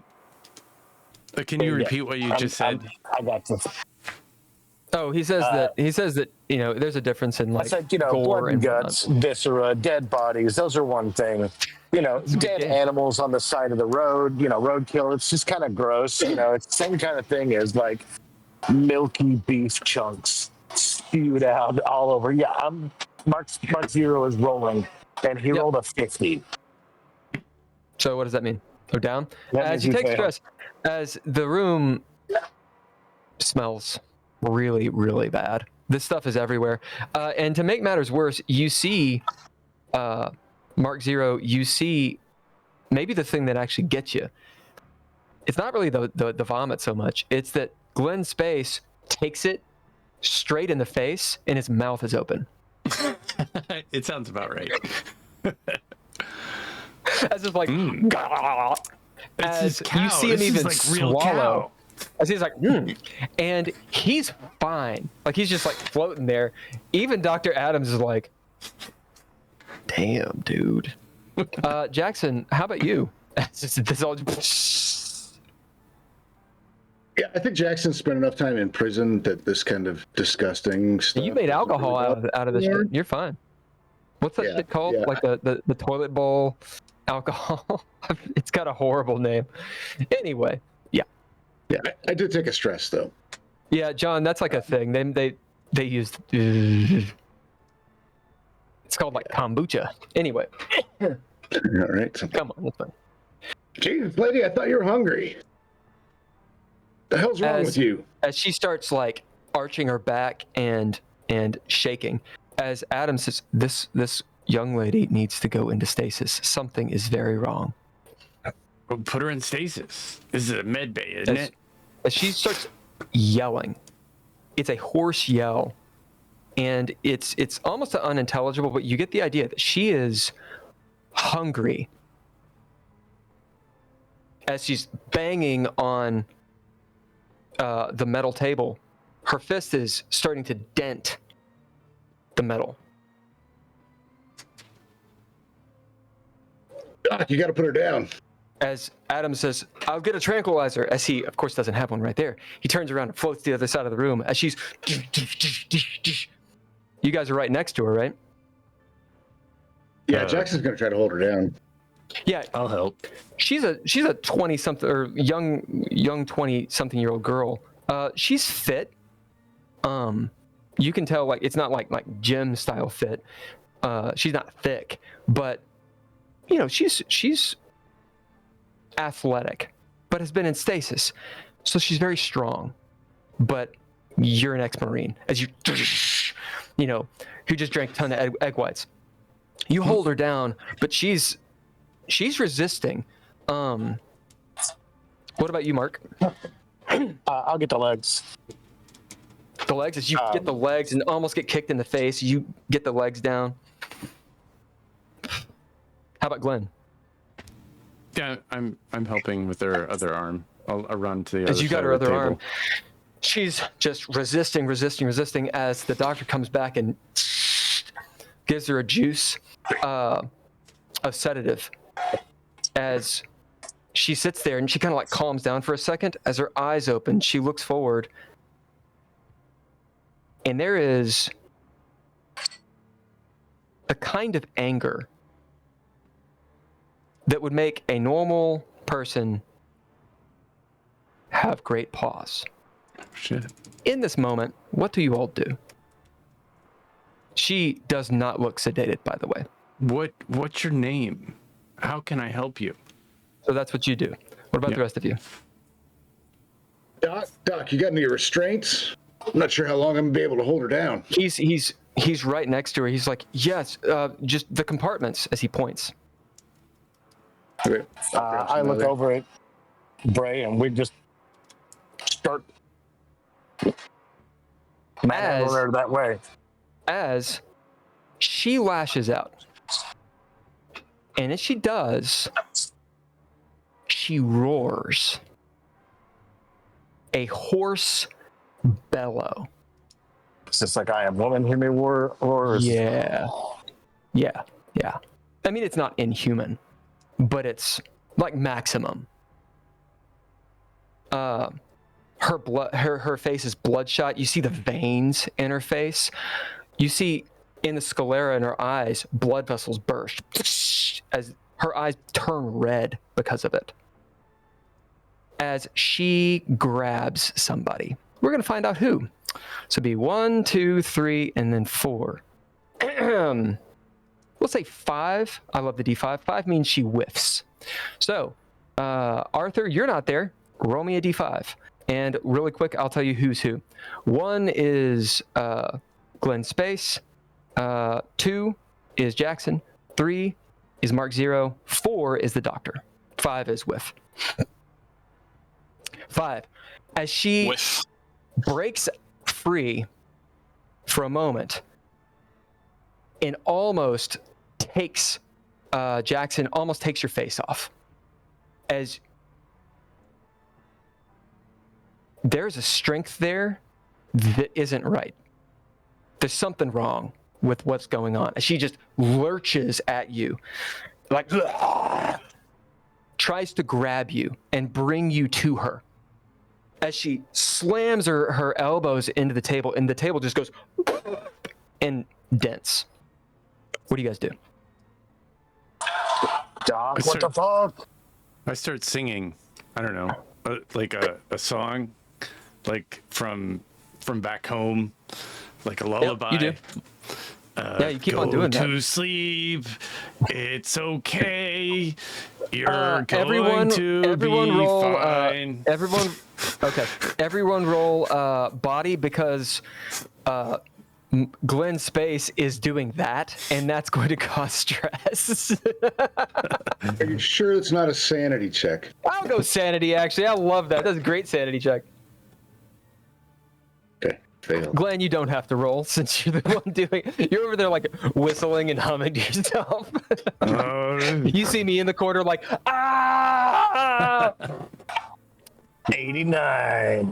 Nice. Yeah, Jackson failed too. So he's going to lash out. Yeah. As you all gain stress, as Glenn, you're like, go to sleep, blah, blah, blah. And you see even the girl turn to you, shut up! Like just screaming at you. What are the rest of you doing? Yeah, shut the fuck up, Glenn. And then I'm going to try to get... Adam's like, who's Glenn? Yeah. I'm going to try to get her... I'm going to try to wrestle her, like get her in like a full Nelson or... Okay. Yeah, you something like that. Combat plus athletics or military training? Oh yeah. Damn, 9 success. Nice. As you boom, just get her right down on the deal. She is flat. What are you doing, Mark? Are there the restraints on this table that she's on, or? Yeah. Yeah, the doctor pointed him out. Okay, since he pointed him out, he's got her flat. I'll start that process. Roll speed. Speed, gotcha. Can I add military training to this? Yeah, why not? Oh, don't need to. 26. Nice. As Done. you zit, zit, and you guys restrain her as she's going against the binds, as Adams juices her again, and then juices her again with sedative. She's slowly starting to sedate, but her eyes are wild. As Jackson, she grabs on or tries to grab onto your shirt. Do you have a shirt on? No, just the To your boxers. pants. To your pants. As she's got this fucking grip on your pants. The doctor looks around at you all, juices her a fourth time as she slowly goes into like a half sleep. Her eyes are half open. She's looking around at you. She looks angry as fuck, but she's not resisting right now. You're all covered in sweat, puke. I will continue to apply those straps. The rest of them. Get her all like lubed down. Like You do. You double strap. What about you, Glenn? Well, that didn't go quite like I expected it. Yeah. Wow. Still don't know where her name is. Adam turns as he says, "Who is this woman?" Well, the RI said there was a glitch in the matrix anyway. So I went to look at it, and this lady kind of popped out. I don't know who she is. Adam just sort of looks at you. What do you mean she just popped? I mean, What do you mean she popped out? She was in stasis, and like the stasis chamber failed that she was in, and I thought I'd You get see her him like back. arc an eyebrow. We found her in cargo. She was in the cargo for the colonists. They are weird. As the scene is the medbay, you're all floating. Puke is everywhere. You're covered in it. Dr. Adams, as he says, they are very weird. Yeah, well, she's weird too. Clearly. Well, 4 sedatives would kill one of you. She Yeah, clearly what the has hell's up something- with that, Doc? She clearly has something in her blood. As he kind of looks over at what he was working on, I'm going to run some tests. As he pulls out like something that kind of looks proby and gnarly. And he takes some of her blood, and it doesn't look like it feels good. As she just sort of groans. And you hear her mumbling, "I'm hungry." What do you want to eat? She can't hear you. Oh, good. Yeah, you can't. She's out of it. Yeah. As he's pulling blood out, you see the blood is like thick and black. like really, really dark red. Yeah. What the fuck, Gary? What do I recognize anything? I mean, is this like cryosickness or is this something else? I mean, from all my years of You have no clue. like, I've never seen anything similar to that. Not like Does she have that. any markings on her, like tattoos or Yeah, as described. like anything, like any of the corporations, anything that I could read? As you start looking over at her body, she is naked. Although you can't see, she's on her back. She's supine. You kind of look around at her body. You'll find some tats.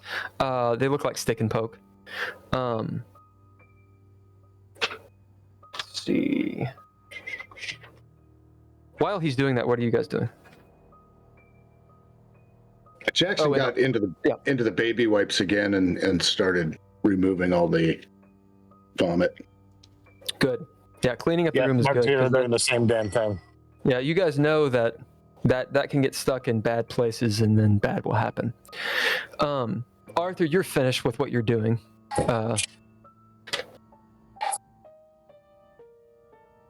I'll use the comms to get in touch with Johan. Johan? Yeah, what I'm doing. Checks are finished. Everything alright in medbay? Some shit, man. Like this female just went crazy. 4 sets of sedation, and she's still like grumbling at us, dude. Right. We got her down now. Who knows what's gonna happen? So we're heading back this way. Yeah. Do we need to be packing anything? Or is the situation under control? Repeat. No, that's not the right word. Come again. Do we need anything for security? Bigger guns. I mean, come on. I don't know what the hell's going on with this girl. Right, okay. I'll head over. As you head that way, Glenn, you do find an odd-looking tattoo. It looks like it's in Arabash. That's just might as well. Or Arabash, whatever. As in, it looks like the Star Wars script, if people don't know. Oh, nice. Have I seen that before? Or is that like a new? You may have seen it. And I'll take a quick snapshot of it. Okay. With what? If I can do that with my phone. Yeah. You do. And then, you okay here, Doctor? Or you think you can manage the rest of this? He's now putting the blood and some of the other tests, some of the sensors and such. Her vitals are up, and he's looking, at that, a very similar screen that I described before for Arthur, at the blood as he dyes it, and he's looking. Yes, this will take some time.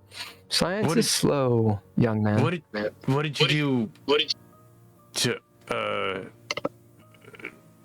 did you do to our Heavy? I mean, SB Heavy. Esperanto. What are you talking about? What did you do to him? What did I do he to him? had like some stuff in his neck.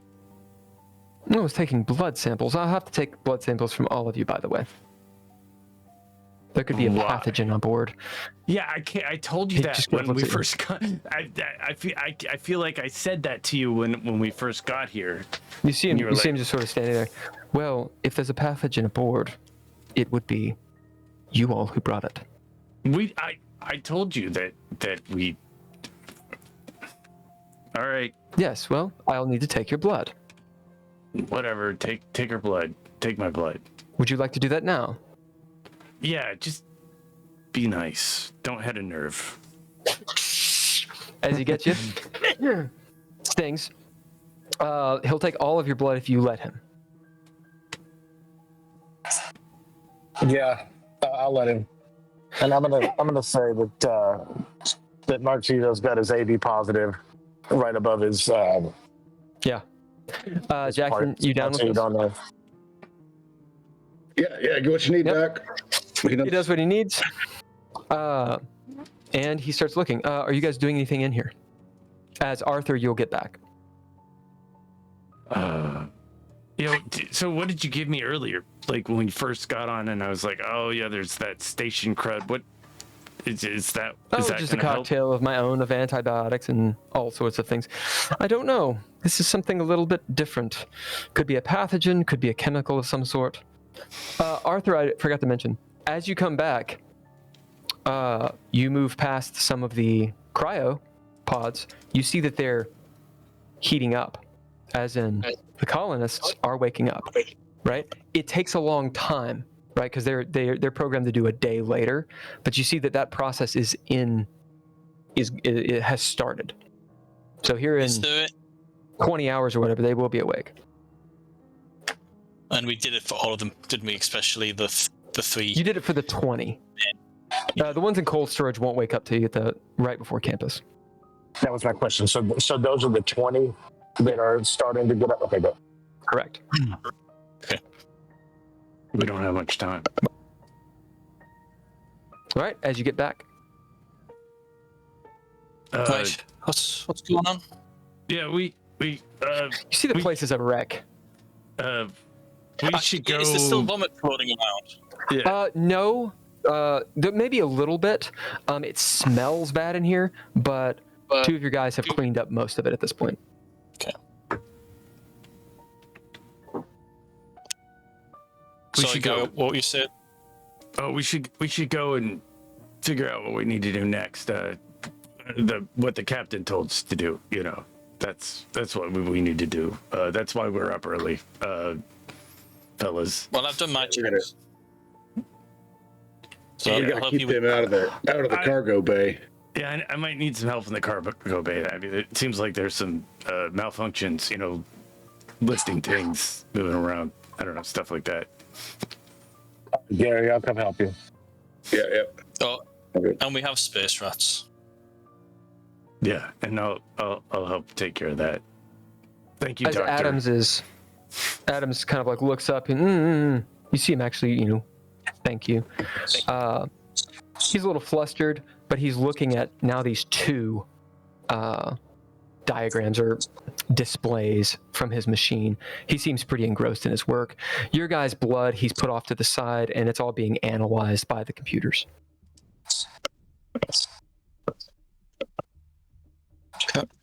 Yeah. All right. Well, we'll head towards the cargo bay. Cargo bay. All right, is everybody going to the cargo bay? Yep. Everybody rolls out of the med bay. Last thing you see, the door shuts. You see the doctor and the sedated girl through low lids looking at you all. As you move out, get to the cargo bay, it's right there. You guys mind if I take like a 5-minute break? Yeah, let's take a 5-minute break. We'll make some coffee, use El Baño, and do your thing. Yeah. Quick break!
Hi, everybody. All right, as you guys have left the med bay here in the storage, what are you all doing? Research. We're heading towards the Carnival Bay, where like my whole goal is to put everything back the way it's supposed to be, so that nobody's aware that we just woke up a sacrifice. Okay. Close the cryopod or the stasis pod and put it back. He's actually already, as you get into the cargo bay, you see that Arthur has already done this. I look around. I'm like, Glenn, you made a huge fucking mess.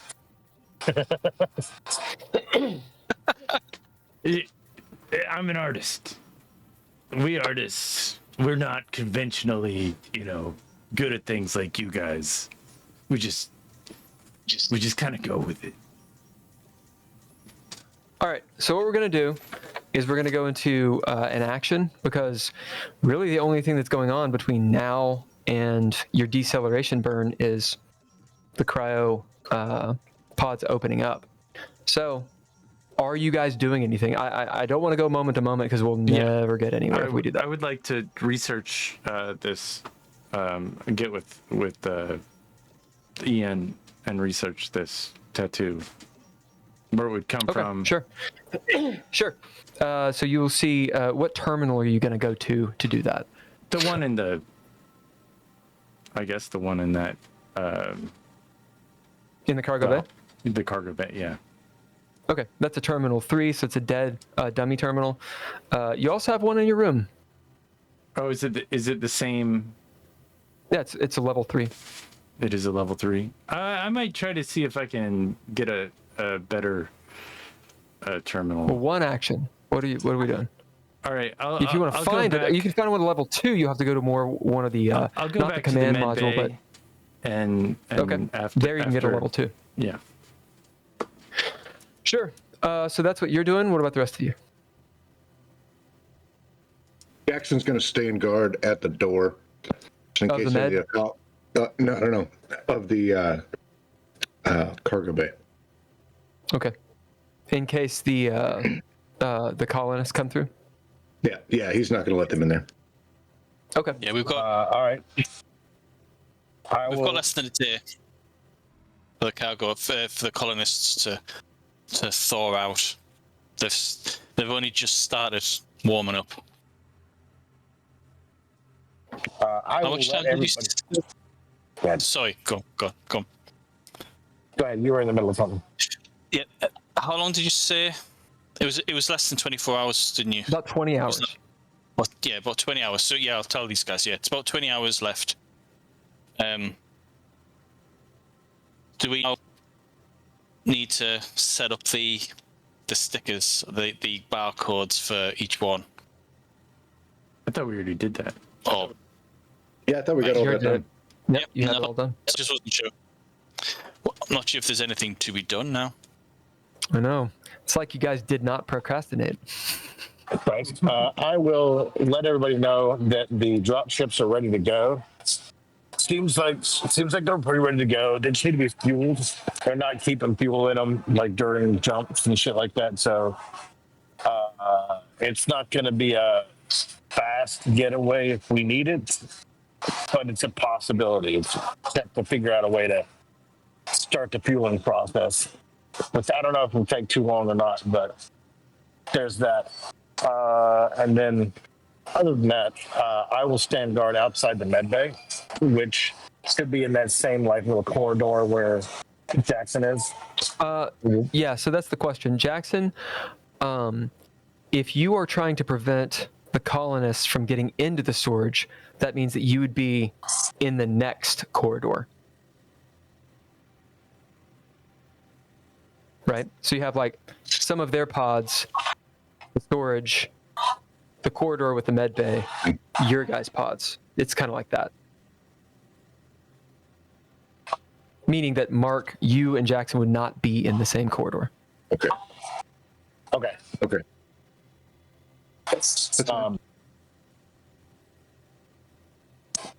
I'm gonna make sure that I've got my my thumbstick on me, and just kind of chill out. Yeah, I'm Okay. standing watch. Arthur?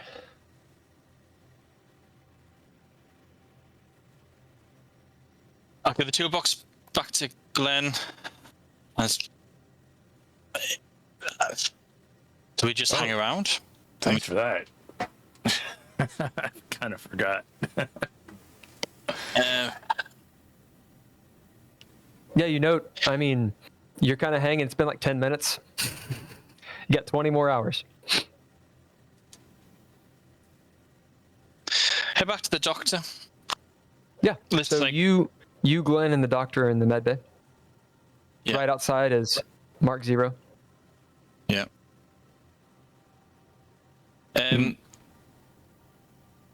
Dr. Adams, if should we all just go back into?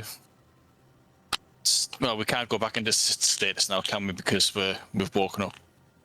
As the doctor sort of, he's looking at these two screens and, really thinking, No, of course, if you wanted to go into cryo, you could go back into cryo.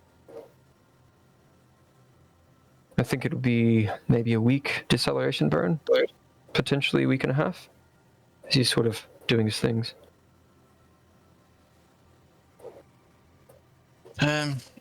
Hopefully you brought a book.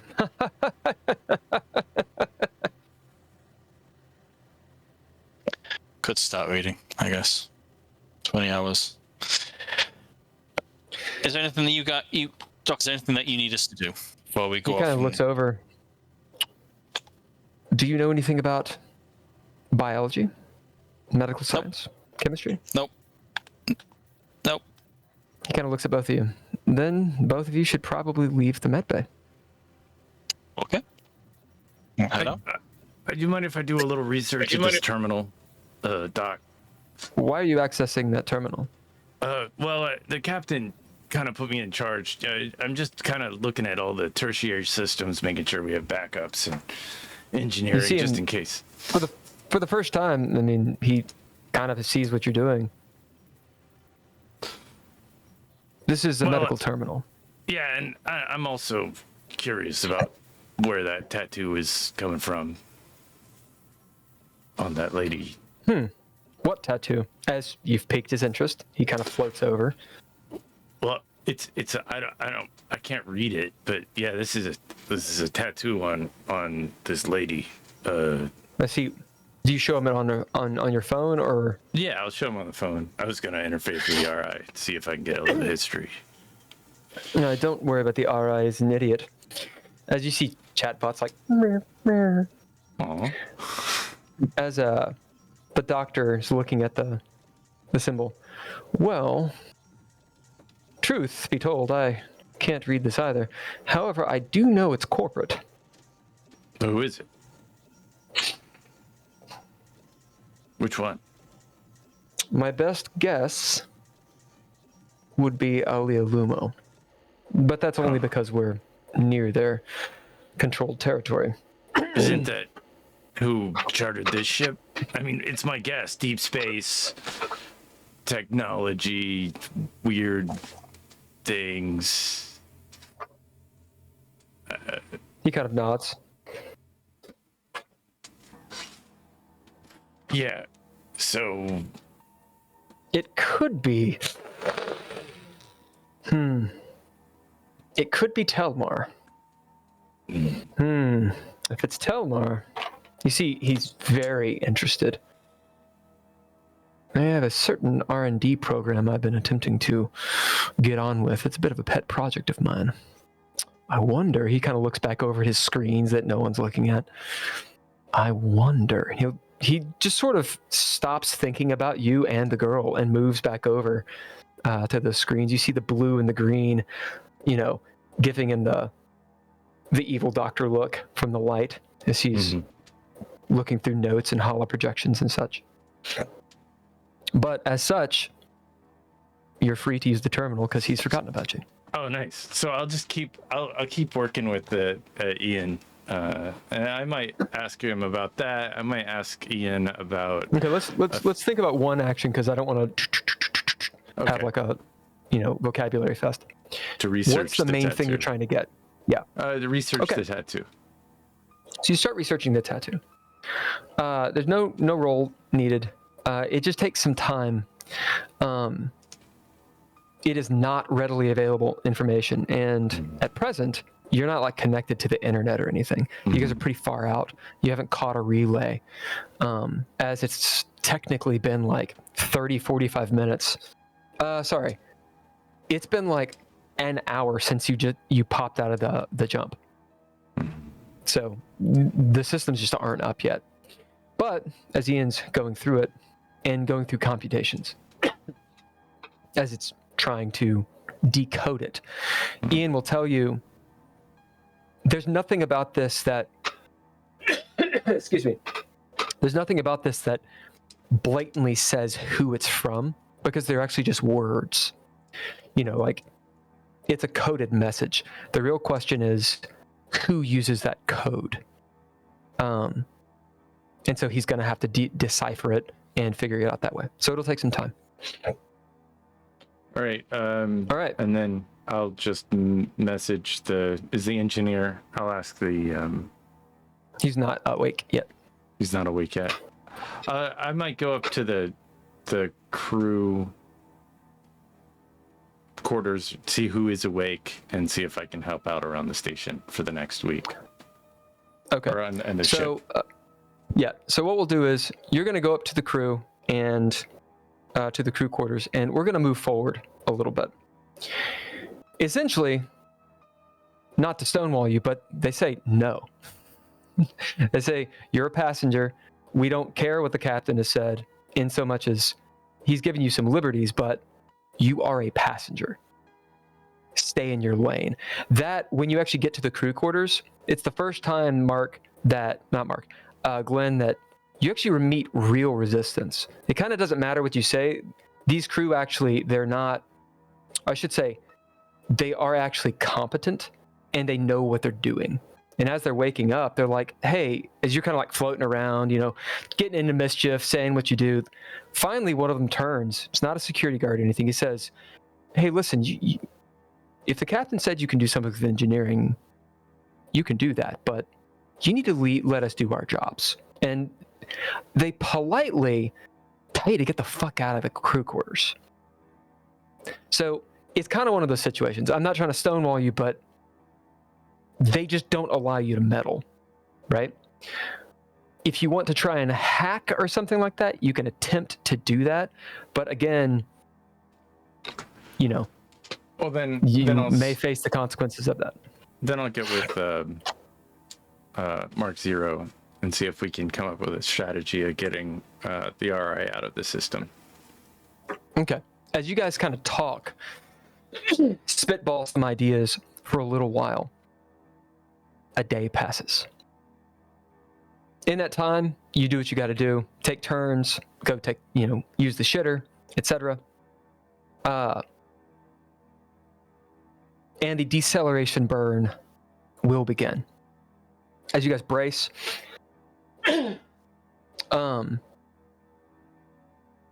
unless you're just trying to stay up and do the slog, eventually you start needing to rest, as you all have been up like 30 hours at this point.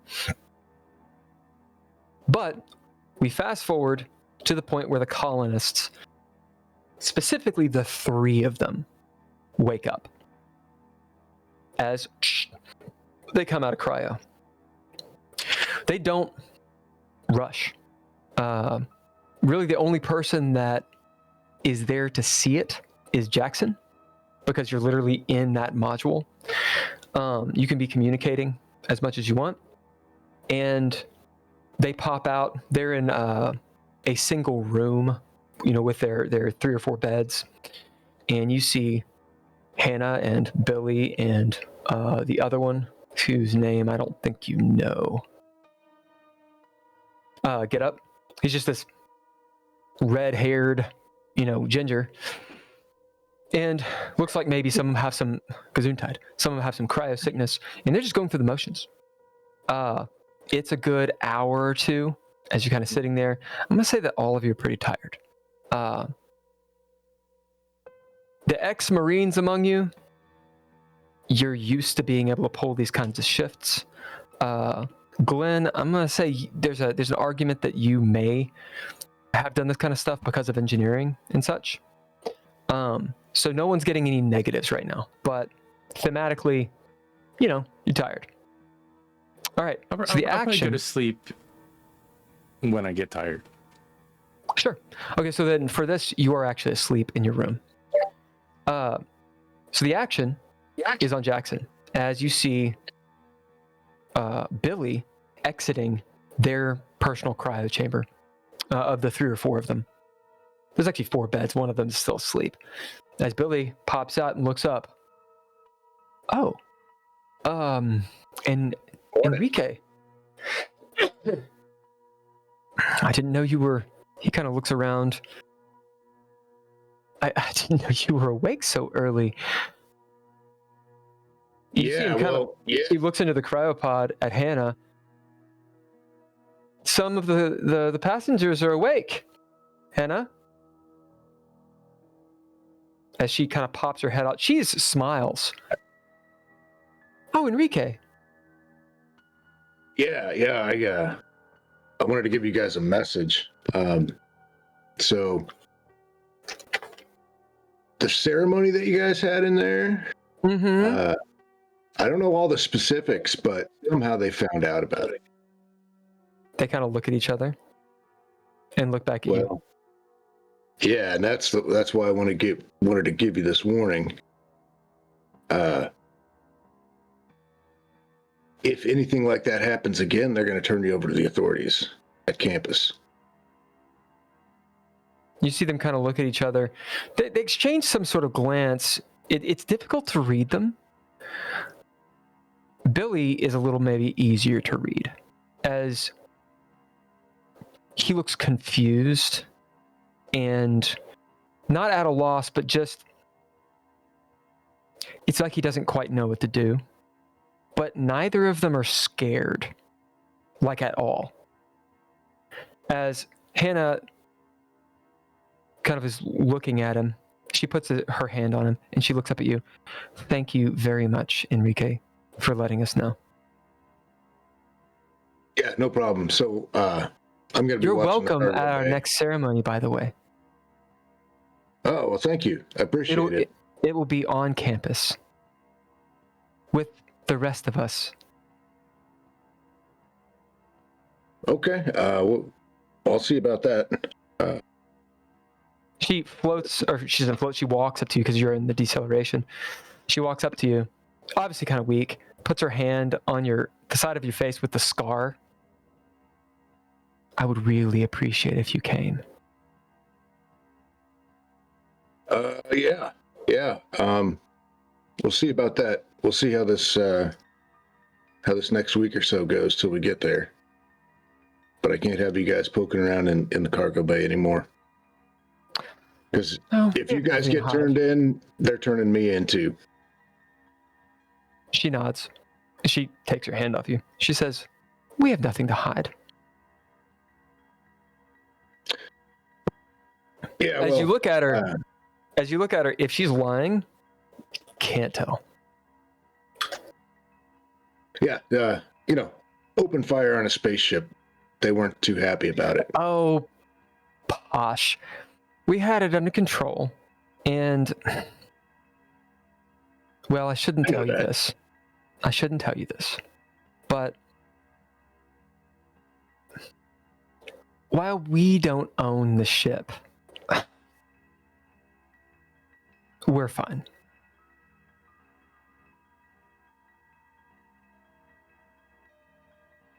Yeah, well, I'm not going back. Going back? Yeah, getting locked up.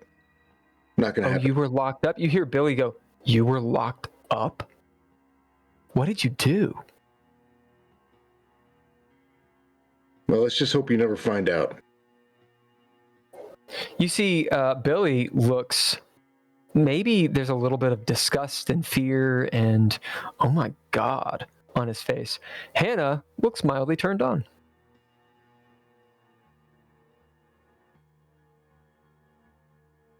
I'm gonna say, Jackson, the alarm bells should be going off.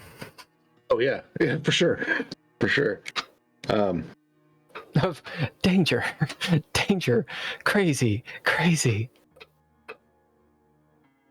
Well, anyway, we do need to get to the mess hall.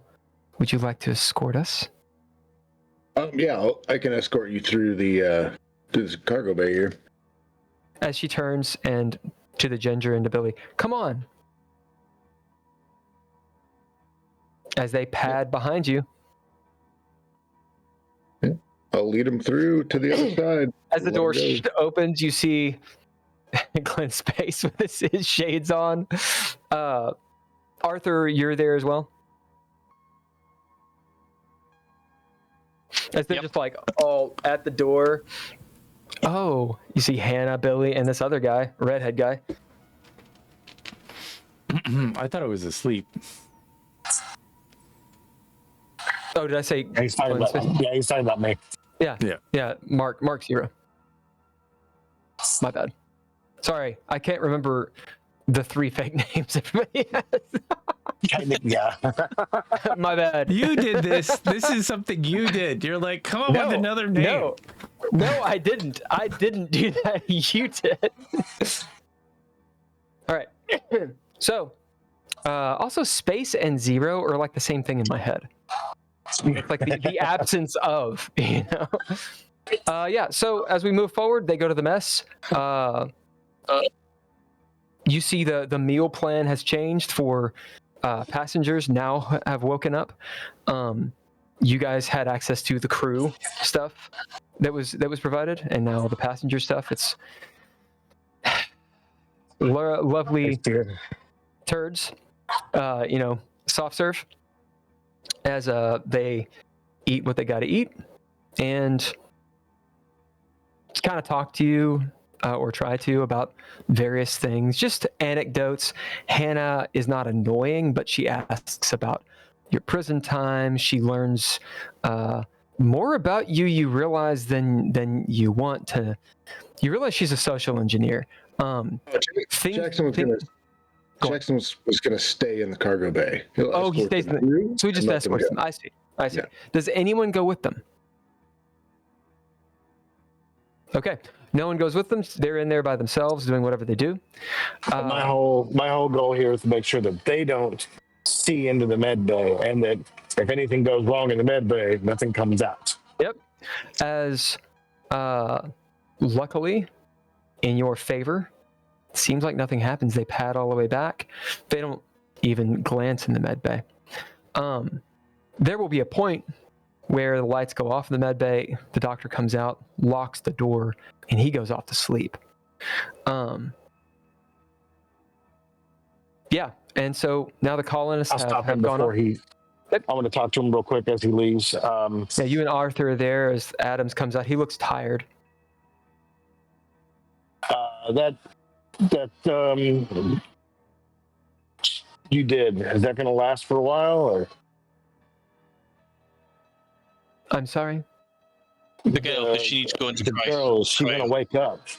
Oh, she won't wake up. I have her on an IV. Okay. Come on, put it on ice. Put her on ice? Well, the issue is, my dear boy, we don't know what is going on with her, which means Cryo could kill her, which perhaps she's allergic to the drugs. That's maybe why she was in stasis to begin with, instead of Cryo. There's many things to question. In fact, I'll have to, in the morning, talk to the AOS colonists to find out about her. It's probably not going to yield any information. You see when him look you at do, you. He just when you looks do, at you. Doctor, when you do, make sure one of us is with you. He kind of like arcs an eyebrow. He looks back and forth at you two. I mean, come on, you never know what colonists, they're weird. They are weird. They are weird. you can tell this guy, he's real tired. A lot's been going on, but for the first time, oddly, he kind of looks at you both, and you see the hidden observer awaken. And if you guys don't know what that means, it's that part of your psyche that suddenly wakes up when they notice something might be a little off. It's that moment someone goes, wait a minute, who are you? But he doesn't say anything. He just kind of looks at you both. Indeed. When I notice that, I'm like, I tap the side of my eyes, like, kind of give the idea of like, keep an eye out. He nods, and he'll go off towards where the crew cabins are and where his cabin is.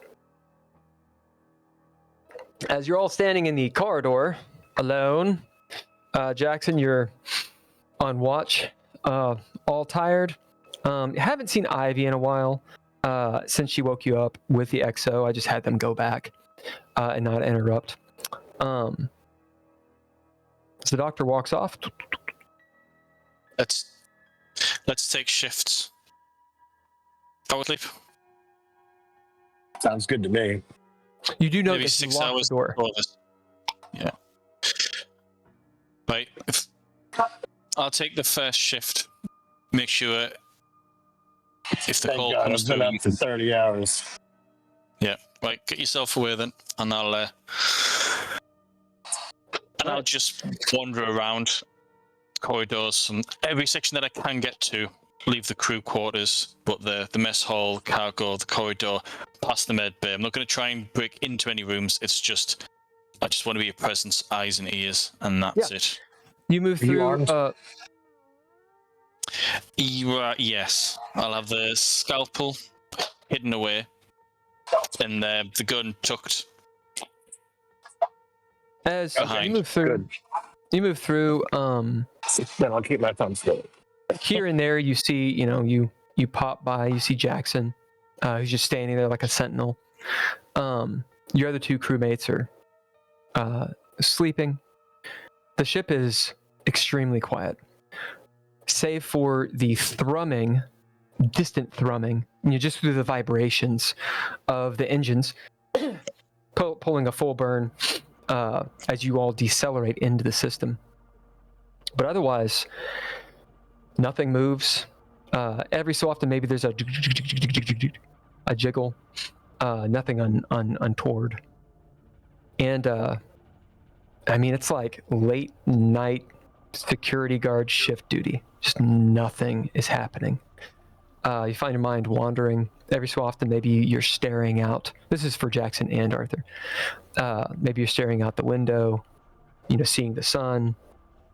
At some point, perhaps you even see something that might be a planetoid as you guys pass. But just nothingness for a long time. And then we're going to move forward because nothing happens, right? I assume you guys kind of take shifts. The three colonists that are awake pretty much leave you alone, Jackson. They submit to your authority, though. Like, after that first little pushback that you kind of got from Billy, obviously they've talked or something. If you're not there, they walk through the storage. Assuming that you guys go on shifts and someone is always there, then they let you walk them through storage. They'll even thank you. They're extremely polite. They mention, thank you for looking out for us. They invite you all, if they see you, to the service on campus station. It's that for like almost a week. Like toxic positivity. So in that week, what are you all doing that's new? I know that there's some actions that are going on, but other than those actions, like such as deciphering this code, what are you all doing? The rats, the rat problem on the ship. I'm gonna dig down and see if I can see what systems they've messed with. You work with a chatbot with it. maybe you're out there rooting around, taking your time. You have all the time in the world. You exterminate many rats. They rue the day you boarded the ship. There's one mini moment it's a side quest where you take on the rats. There's the one rat who just won't go down. He has got like a blue headband. He's shooting little rat-made bow and arrows at you. The Rat King. Yeah, you guys are all involved there for a moment, but you triumph. There's a point where Chatbot mentions to you that for some reason rats are always aboard ships. Yeah. Even in Star Trek, they're aboard ships. You just can't get rid of them. And I'll give the RI a codec to my drone. The Wi-Fi password. So the RI. Sure. Yeah, he can maneuver it around and talk to you through it, but his mainframe isn't stored on it. Right. It's not stored on it. Yeah, and you're supposed to be working on refurbishing the logic core. Yeah, that logic board. So you're actually spending some time doing that, I'm assuming. Ivy will pop in here and there. Here's my question. Do you all tell her what's up? I think she should know about the girl. Fellas. Yeah, we already told her about the animals, I think. Yeah, she knows about the heist. Yeah. Yeah. And she approves. Yeah. So you tell her about the girl. Yeah, we'll tell her. I'll tell her about the girl when I see her. So we'll fast forward to that scene, and it's essentially the point where she has gained you access to the medbay. The doctor's not there. The medbay has been locked this entire week, and you guys can't get into it unless you attempt to hack it. Which, if you hack it, Chatbot will actually push back and say, for whatever reason, you shouldn't go in there. This is dangerous. And what you will realize, Glenn, just to nip this in the bud, is that he doesn't have the authority to override the doctor. This is not for you, Ivy. Dave. Ivy will be able to get in there. And if you ask her how, it's because she talked to the doctor. As you guys are all in the medbay, unless one of you is standing guard at the storage. Who's going to be... Who's standing guard at the storage? Jackson. I was actually thinking that Jackson, at some point, he probably went and got like his bedding and like his little DVD player and stuff and drug it all down there. Just staying Totally in cool. there. You have a setup. In fact, if that's the case, they actually invite you into their. Hannah invites you into her room. Why are you staying out here? She says, "Stay in here." Oh, thank you. No, I'm good right here. All right, so you hole up there in the in the corridor. No one says anything yet, anyway. As the rest of you are in the medbay, door closes. Girl is sedated. You see she's hooked up to a big bag IV of like blue shit. And she's sort of like still moving her head back and forth. Every so often you hear her moan something about hunger under her breath.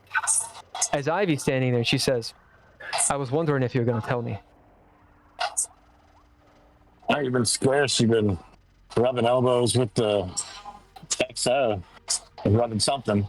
Well, I figured it'd be good since you're all up to no good. I can make sure the XO and the captain don't come down this way. If you've wondered why the security hasn't been down here, you can thank me as well. All right, well. You're welcome. There's cameras all over the ship, lads. It's taken a little bit of working to make sure no one comes down here. Also, as she points to the camera, what the fuck is Jackson doing? As you see him like in like a hammock, like chilling out like a beer in the corridor, like watching movies. What the fuck is he doing? I think we're new to this He's heist game. keeping them That's out a of fire the exit, man.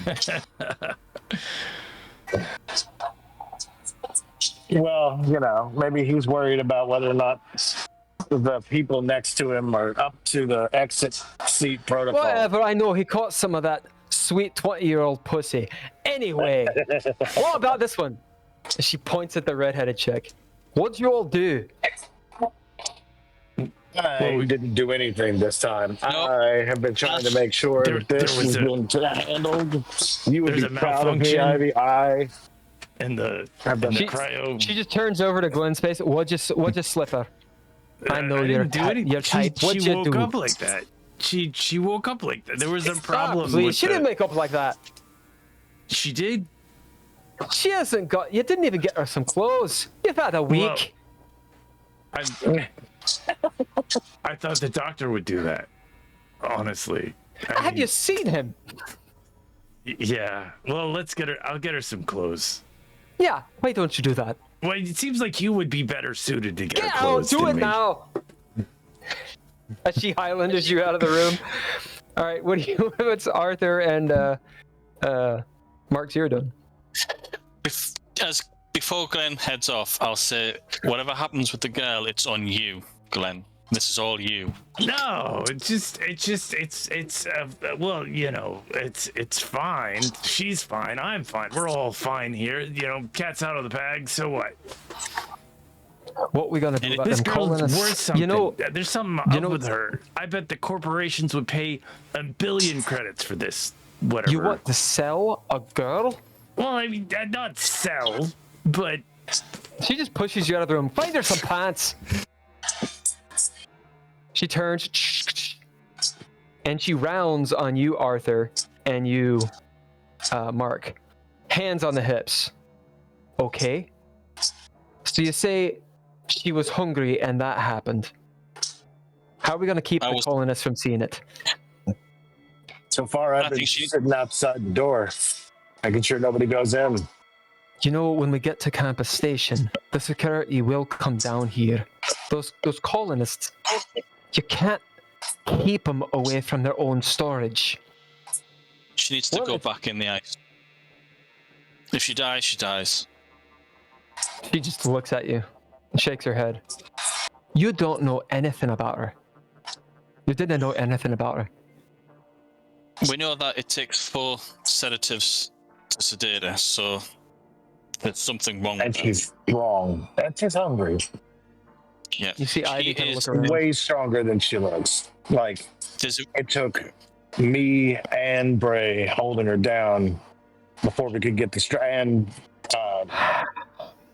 space to get the straps down on her. Like, four administrations of whatever you call it, sedative, and she's still like this. she's a physical threat. She's to be dealt with. Why don't we Put just her back in ask the the colonists what's going on with her? I don't like blowing our cover like that. How's it blowing our cover? You say something went wrong with the stasis chamber and she popped out? Hey. That she literally reiterates what you guys have said. Do you think that would work? We've got nothing to do with her being woken up. That's all, Glenn. Aye, Glenn but needs to Glenn tell is a them. part. Glenn is a part. Oh. This isn't grade school, man. If one of us goes down, all of us do. That's true. We let the bus run over him, he'll definitely finger the rest of it. Except whenever the majority gives an order, everyone follows the rule. You can't make exceptions, it's one or the other. If we all agree on something, we all agree on something. If one person goes rogue, are they in the group? No.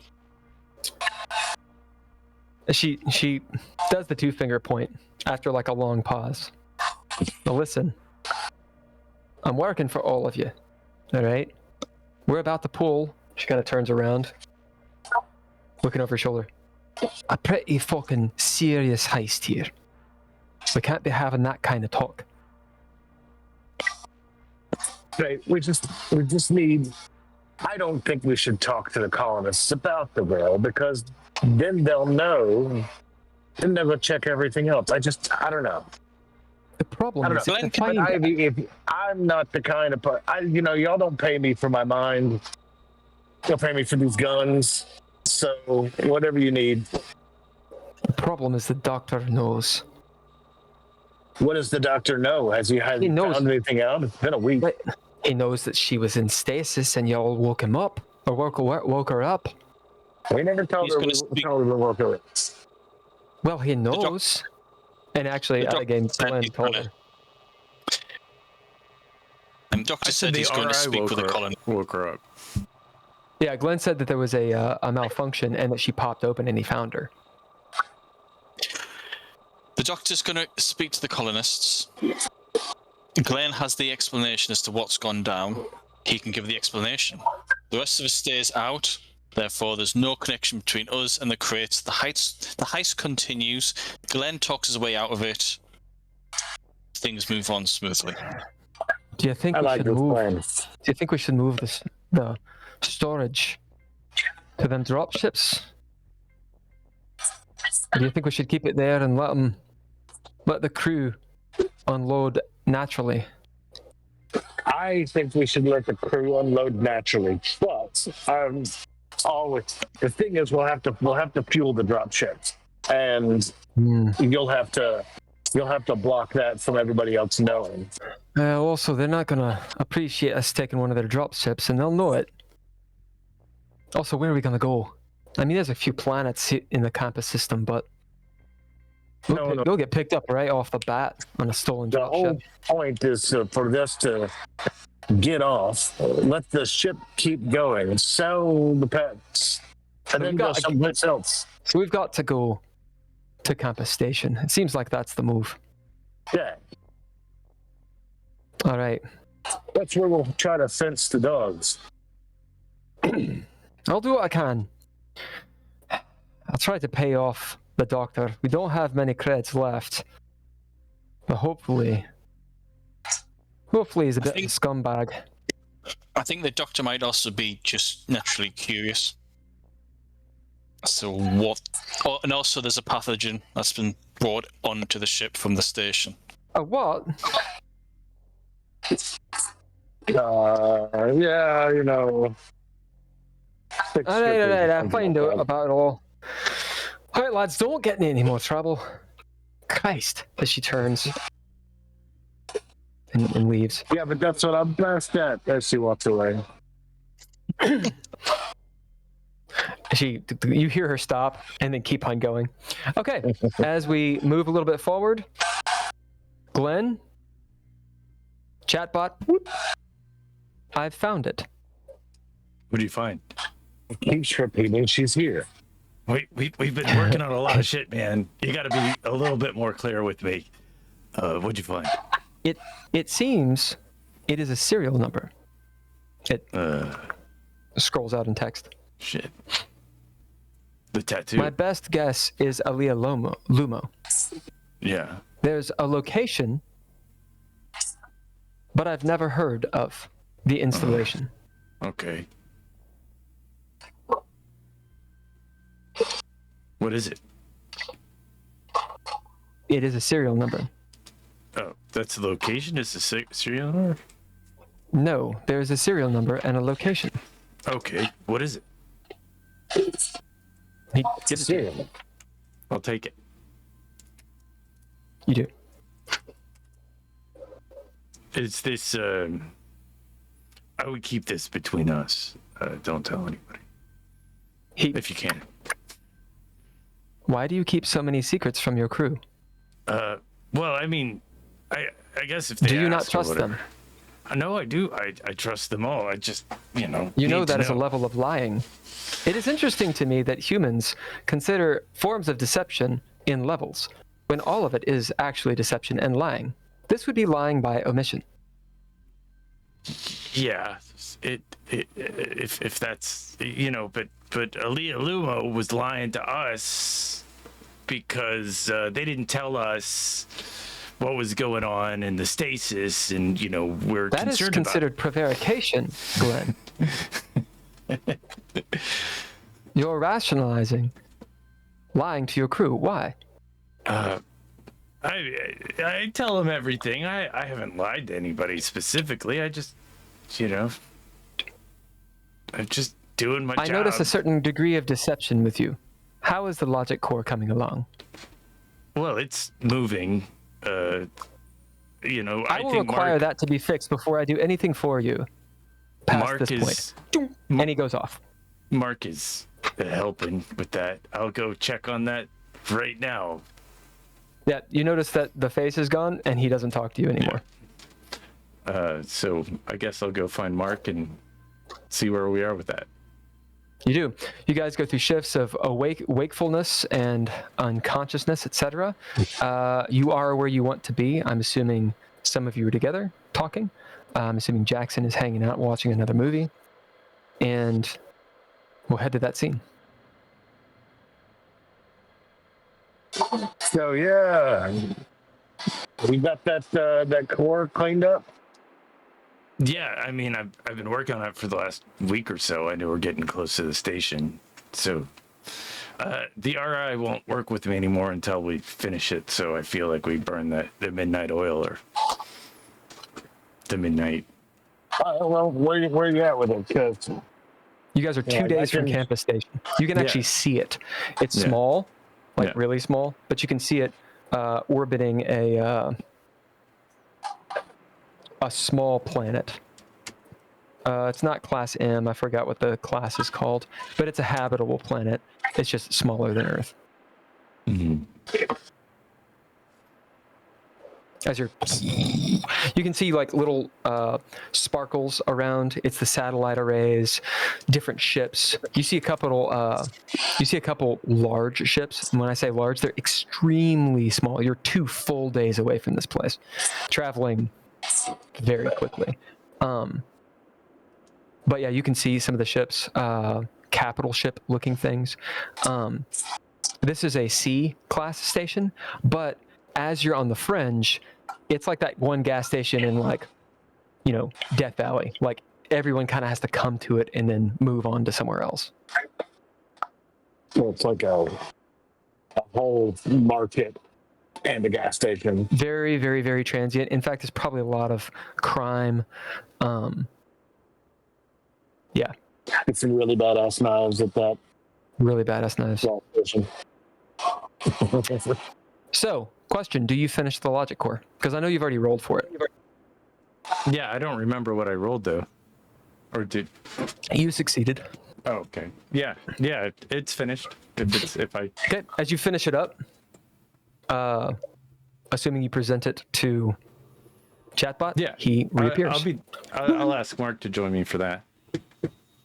Where are you guys? Guess in the medbay if we can get in there. Okay. And if we can get access to the medbay, we know that's a level 2 terminal. So let's find out. Let's find out because it is basically quarantined. So we'll see if Ivy was able to kind of get you that code. One of you call high or low, and Jackson, roll it for me. Hi.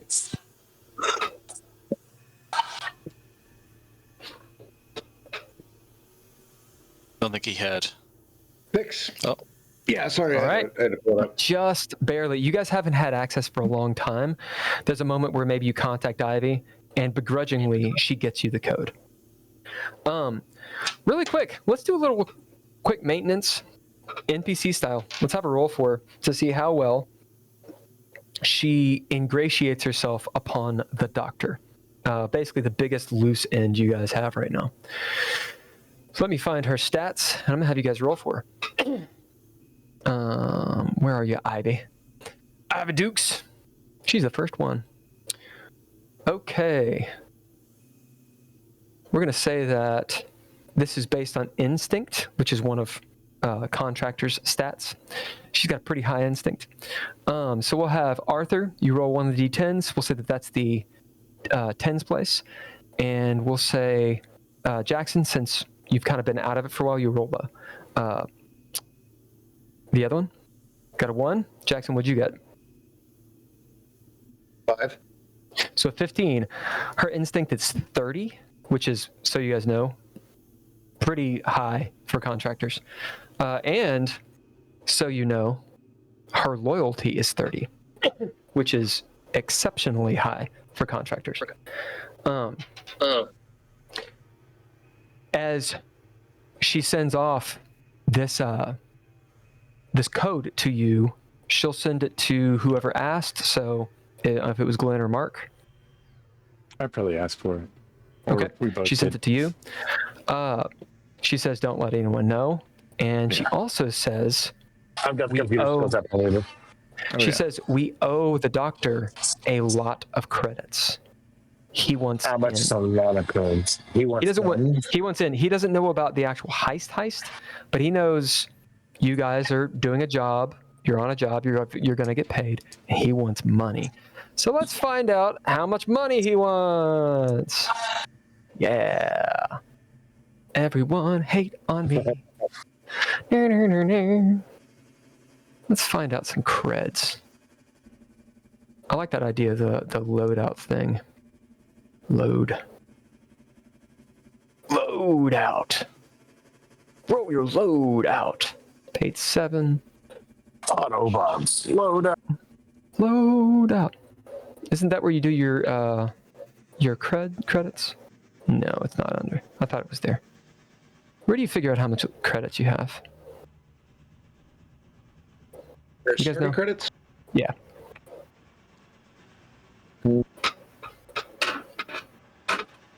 Someone manual foo that for me. It is in the survival guide. I don't remember what it is because I use the app and it just does it automatically. Let's see. Credits is the wrong word. Starting credits, characters get 2d10 times 10 credits in addition Okay. to their starting loadout. So, we'll roll a d10. We'll say Mark. Roll a d10, Glenn. We'll see what that is. He's going to want more than times 10 for sure. 1. So 1. I rolled a 1 as well. So 11. And so what we're going to say is, let's see, times 100 would be 1,100, times 1,000, and then would be, what is that? 11,000, is that right? And then times 100,000 be 1 in 100. Okay, so we're going to find out which one of those he wants.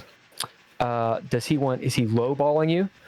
And he wants like 1,100 credits because he's stupid, apparently. Maybe she's just done her job really, really well. Mm-hmm. Or does he want that 110,000 credits? All right, so find out. I want someone to roll me a d6. 1, 2 is low, 3, 4 is middle, 5, 6. And you know what? 2 people can roll it. You can just take the better option. Because Ivy's the bomb. And she rolled a 15 instead of, So we got 1 mid option. Who else rolled a d6? I don't have a D6. I can roll a d6. I don't have a decent. I'll have to dig one out. Hold on. Yeah, I gotta dig it out. The, I guess I could dig it out. The Mothership app doesn't use a for anything, so it's not in there. I got a 2. All right, so we'll say the low ball. She has worked this dude. I don't know what she's given him. She's given him some info, kiss on the lips. You don't know, but DNA. she's like, he wants a lot of credits. As there's like a pause, and you guys are kind of looking at each other like, oh shit, how much does he want of our cut? And then she says, 1,100 credits, heart. I looked straight at her and I was like, that's too much. We're gonna have to kill him. No. And then I Yeah, chuckled. that's what I was thinking. All right, so 1,100 credits, motherfuckers. Okay, you get the key. You're in the med bay. What are you doing? We fixed the, All right, the so little can we- device. With this level 2 terminal, are we gonna be able to transfer giant thought? With a level 2 terminal, you can do it. It is a roll. Okay. Well, I guess At a level 1, you could just do it, but level 2, you gotta roll for it. Ian said he just needs to know that it works, so we don't need to transfer him now. We can wait till we're on the station for access, I believe. He won't do it until you transform. You get the idea, Glenn, that he's observed you enough. He doesn't trust you. Oh. I'm always honest with you, Ian. Yep. I'm the only one that calls you by your name. He realizes that while you have good interests in mind for him, you are a liar. Yeah. And that all of you are criminals, and he's not stupid. Right. So, do you transfer him or no? Should we? You don't have to. He just won't work with you unless you do. Should we wait until we get to the station? I mean, I think the crew would notice that they didn't have we all there? RI. Yeah, you can all be there. It's I'm assuming Jax is in the corridor, but you can all be there if you want. Yeah. I mean, why not? Get it done. It's part of the plan. Stick with the plan. Get him downloaded. Get his assistance. Let's not complicate this any further. I agree. Fine. All right, download him. Who's doing it? So I'll do it. Okay, is anyone? Because I got aiding? computers. I'm gonna aid him with the connection. All right, you get advantage on this. Rock and roll. The stakes are pretty obvious. If you fail, Can I use speed instead of intellect? no. Or combat instead of intellect? No. I mean, I do have. I see no reason for that. I do have a pretty good intellect roll. If I do it. I mean, you can get in there and be like, ah, shit, brain surgery, and pause. But I don't see combat being really working. You're not in a combat situation. And speed, you're not trying to do it fast. And if you are, then that doesn't make any sense. Oh, well, you gave me advantage. So 89 would not work the first time. No, 89's bad. The sun is killing you, man. Yeah. I know, man. Is it like a metal table or something? Yeah, he's got reflection. Yeah, it's reflecting directly off of the tile. Turn to the other side of the table. I did already. I was sitting in the sun directly. Well, you need to move. No. He didn't want to show the rest of all the people at West 6. I hate it when sun's in my eyes. What'd you get? 79. All right. So gain a point of stress as you download chatbot, and you see psst, and smell one of the sort of shoddy soldering things that you did, Glenn, because you technically spent a few hours doing it, because the rest of the time you were fighting rats, decoding shit, walking around. Right. Whatever. Whatever. It's totally what you're doing. Absolutely dicking off, talking to people in the crew. Yeah.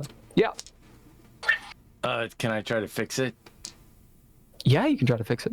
Yeah, I would like to try to fix it. Right, it takes time. That's the main thing. We've already rolled that you can fix the logic core, but right now it's defunct. So you're going to take the next couple days. 2 days to fix it. Sure. Actually fixing it. All right, so as you're sitting there doing it, if you want to try to speed it up, you can, and I'll give you a roll. It'll just take you 1 day. But if you fail that roll, you destroy it. Right. I have time, so I'll take the additional time. Right.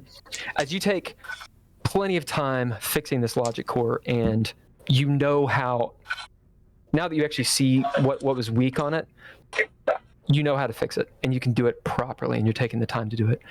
As chatbot is still in the mainframe, he hasn't been destroyed or anything. Okay, during that time, not much really goes on the ship. About the last day, the crew come down. The doctor implements all of his blood letting not in the medbay. So Ivy has done very well. The crew doesn't seem to be worried about this. They don't like the medbay. No one wants to go in there. It's creepy. And then, all of them have like bandages on their necks, and they're all like grumbling about it as they go into the storage, and the people that load start unloading and moving things as they should, scanning as they do. And this is the last day, as they're like clockwork doing this thing. It's going to take several hours. If anyone's looking at the port, you see the ship has righted itself. You feel kind of like, there's a moment where there's sort of a weightlessness. You all are told to hold on as you right yourself, and you're starting to do the docking procedure as you go into 0G. And you see Campus Station, your large Star Trek looking thing out there. You're a few hours away. From here, again, is anyone looking? Okay. You see a couple large ships. No colony vessels.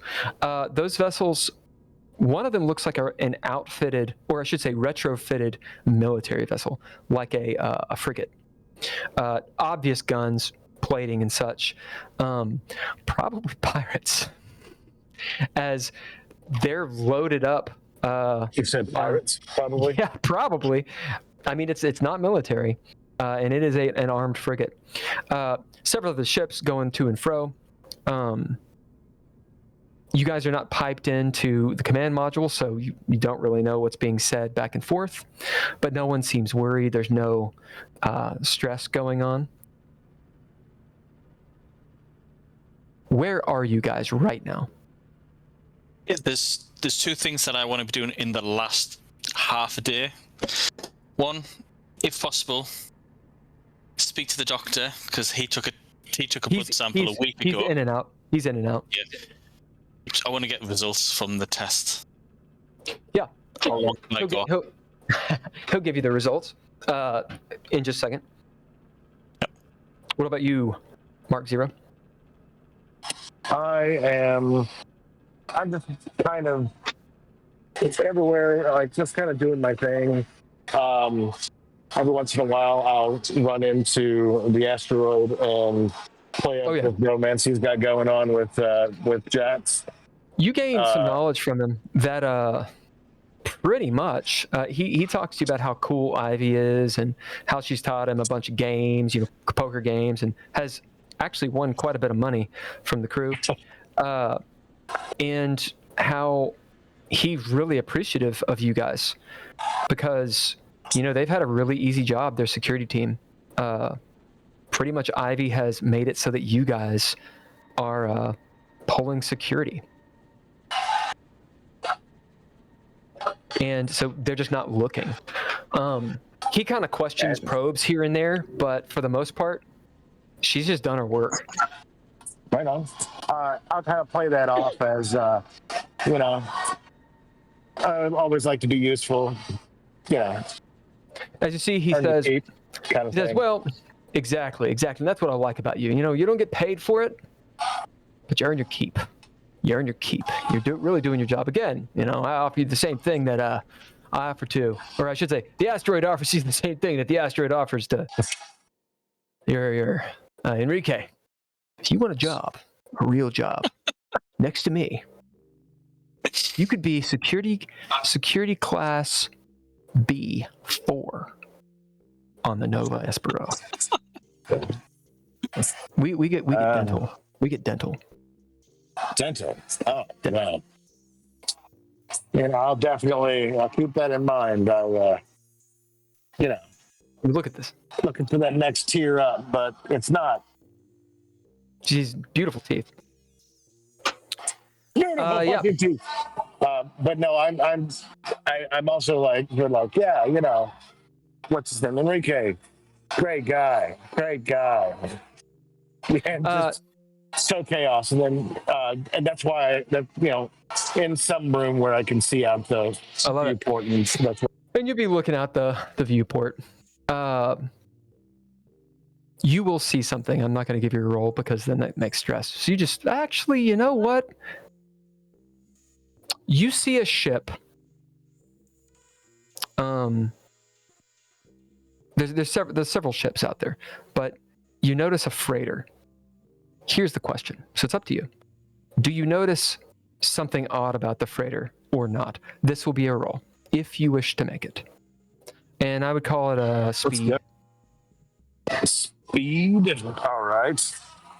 Let's see. Would any of the following skills... Or fear. You want me to do a fear? No, I'll do a speed roll. That's way better. Good. would rim-wise or industrial equipment help with this? Rim-wise could. Cool. So I'm rolling very well. 17. Success. Jackson, what are you doing? Just a few hours before you dock. Yeah, Jackson would have taken his stuff that belonged to him and not the ship, back to the room, packed everything up in his duffel bag. He got dressed, all the weapons, and he's going to go hang out in cargo with the cargo, watching the cargo until they unload it. You notice as you're down that way that the cold storage is actually being unloaded. They're not being woken up. Which, as maybe it seems weird, it dawns on you. Well, if they're going to Eos, why would they wake them up? Like, you wake them up just to put them back in cryo. They're just in cold storage. And so, the only people of the colonists that are actually awake are those three. As you do all that stuff, you get your crap. Looking out, and we'll say, Glenn, you complete your task as you fix the logic core. Looking out the port window, you notice this freighter, Mark. And you notice there's something wrong with the freighter. Having rim-wise, you know what freighters are supposed to do when they dock or when they leave. This one, it's not running its lights. There's nothing blinking on it. In fact, it doesn't look like there's any lights at all on it. It's not derelict. It is moving towards the station. It looks like it's drifting towards the station. And you see that several shuttles have gone out from the station to it, and they're latching on and they're drawing it in. As you see a ghost ship being pulled and docked onto campus station. As you guys get closer and closer and closer. As you see it's, just for effect, it kind of looks like the event horizon as it's kind of getting put, docking and whatnot, and the captain comes over. He sounds like Belladama, because he basically is. All passengers that are awake, prepare for docking procedures. Strap down, 0G protocols. This might get a little bumpy, as you know. We'll be matching the spin. And he goes on and on and on. What do you all do? I will slap the asteroid on the shoulder and be like, that's my cue, and get out of Mine that too, conversation. brother. The asteroids too. And I will, yeah. So that's me breaking that conversation. I will let everybody know as I'm heading towards wherever I'm going to be. I have the CRG, so I'm going to be in a right spot for it. But I will let everybody know over comms, hey, I just noticed that they're towing a ghost ship to this station. I don't know, but stay froggy. It's probably Reavers. Nice reference. As chatbot, are you going to download me? Yeah, get in. Here, yes. Mark. Get it. All right, All right. let's do this thing again. They right, here are the can pilot stakes. the ship without me, right? Here are the stakes. All right. Yeah. If you don't succeed, you get a partial for chatbot. Yeah. Critical failure, you might get an evil chatbot. You're getting a chatbot. We're getting a chatbot. We might get a chatbot. You're getting one. You just might have an insane one.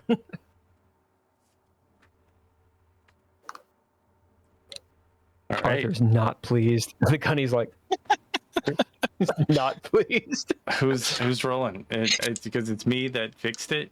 Do I roll it for it? Does Mark I have a help me? sneaky suspicion that Mark already rolled. Did you I already- did. What'd you you get? already rolled? My intellect plus computers is 46. I rolled a 45. Oh, Nice. close. At the last moment, Glenn, as you're sitting there, you see Mark absolutely fucking it up. He is about to like erase half the ship's memory. As what do you do to stop that? And just by the hair, the skin of your all's teeth, you get him. How do you do that? You stare at him. Glenn? Oh, how do I do it? I thought you Yeah, asked how do Mark. you save the day? No, how do you save the day? I might interchange your guys' names. I don't fucking know. Yeah, how do you intervene to get us this success by the skin of well- our teeth? I just noticed that the ground wire was not plugged in, so I plugged the ground wire in. It's like a trailing zero. A live wire. He's like, oh. I was wearing gloves though. Excuse me.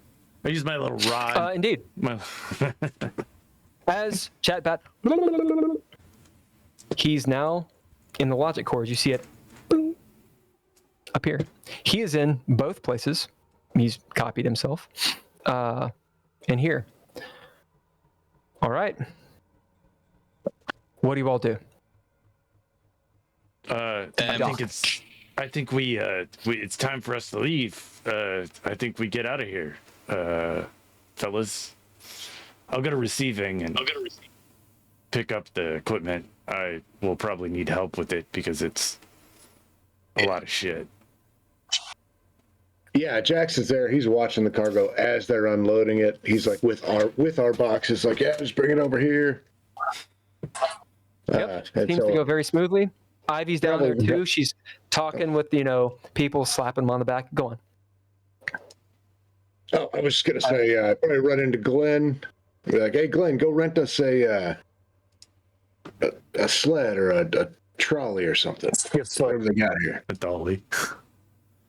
Yeah. I think we'll need something for sure. Gotcha. Mark, have you told everyone about this ghost ship? Is the ghost ship moving into us while we're moving into the station, or is The ghost ship is docked. Yes, I did tell everybody about it. I saw it, and as soon as I disengaged from the asteroid, I went over our specific comms and told them. right? Told everybody to stay put. Right, and does the XO and the captain know about this? I mean, is this going to plan? Because it seems a bit strange for a ghost ship to be docking with us. Ghost ship is not docked with you. They're docked with the station. Right.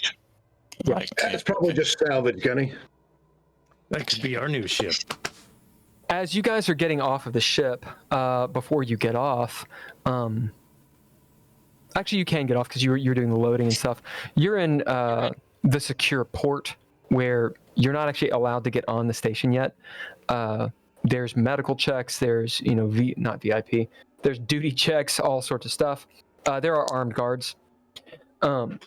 They look much fiercer than the ones on Animant. These guys, it's like you just got out in an airport in like Thailand or like Ukraine or something. Like they got like submachine guns, and body armor. Like they look like they do not fuck around. Not to say you can't fuck with them, but there's a noticeable difference. This is a Type C, so there's moments of AC here and there. There's kind of the smell of like Houston Airport going on in here. Motor oil, that kind of thing. And the doctor is coming around and giving you guys your results as he comes up to you and he says, Well, it seems as though you all did have whatever that bug was on Animand. Well, most of you. Basically, anyone who failed the body check from the strip club has the flu. As he says, seems like some sort of flu. I suppose we'll call it the Animand flu. As far as I can tell, you have no symptoms other than perhaps some of the sniffles you already had. Maybe a little bit more chance of having cryosickness. As he kind of looks at you, pauses for a moment, and will lean in to anyone if you guys are there. Who is there talking to him? I think I'm there. As he says, the girl's blood was very similar to that compound I found. Very similar to what? Say, That compound I found. The one I was researching. If I had to guess, he kind of like looks around. I would say she's been experimented on. Yeah. Yeah, she's got some issues for sure. It's known that Alia Lumo has done some R&D, and there's whispers of one such base on one of the Eos moons. He'll kind of like look over as it dawns on you, Glenn Space. That's where that serial number was coming from, and you actually have the coordinates of it. Wow. As he goes, we need to do something with her. Oh yeah. Now I haven't been paid yet. Yeah, we'll get your money in the next day. Before you I'll guys need leave. to be paid before you're out of my sight. Right. Yeah. Come with us then.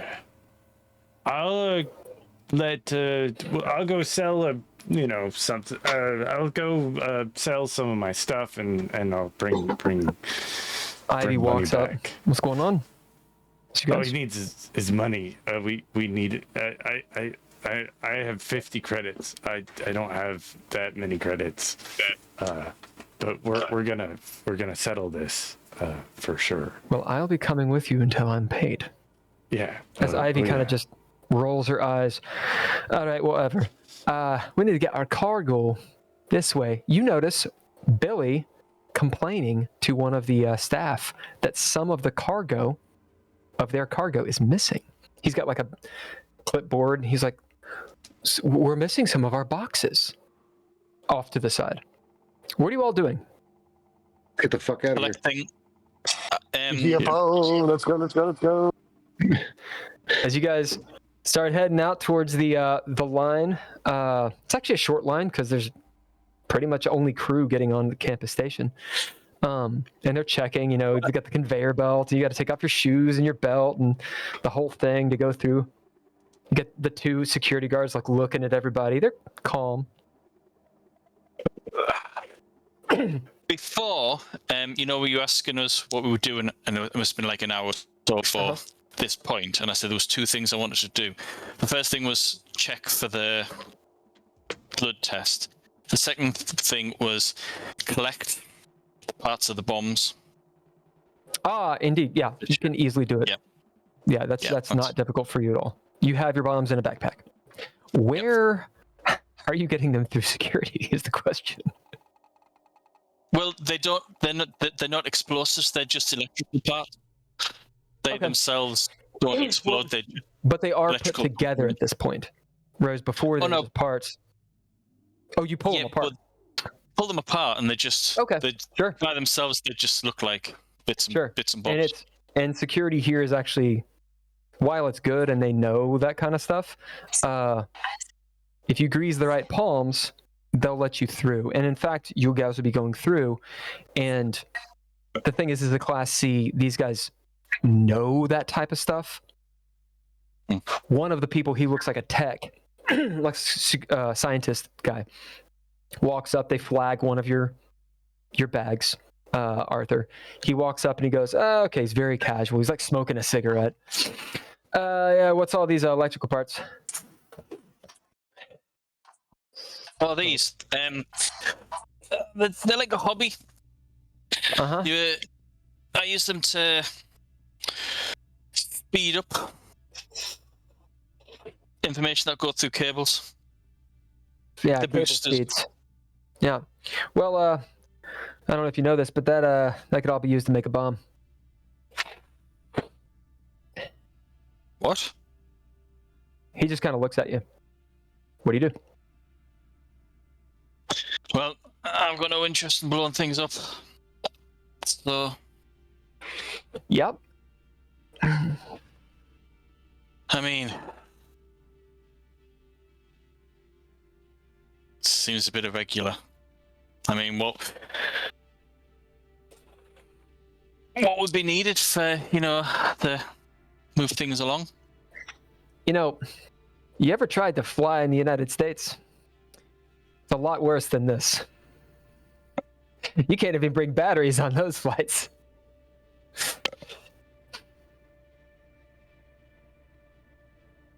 So what do you do? How do you get out of the situation? Again. So, what needs to be done? Do I need to sign some forms? Is there anything else? Forms. He kind of looks around. You see one of the security guys just kind of look over, and give him a look like, is everything cool? He kind of. The rest of you were there. He kind of. I'll tell you what. We don't get paid a lot here. It's a shame. You do a grand, fantastic job keeping everything secure. Anything I can contribute to assist you? Yeah. What do you got? Let's have a look.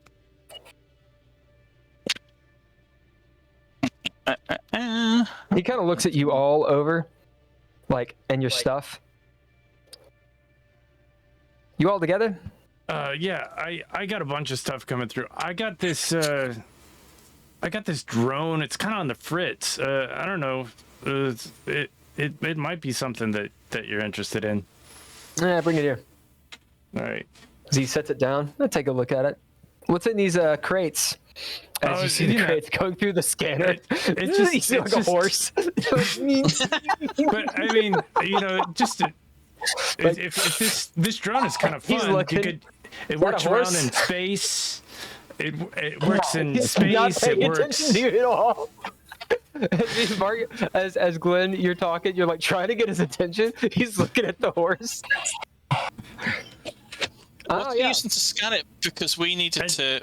We need to use this. We need to reconfigure a scanner to work out how the cryostasis is adapting. He's using an X-ray scanner.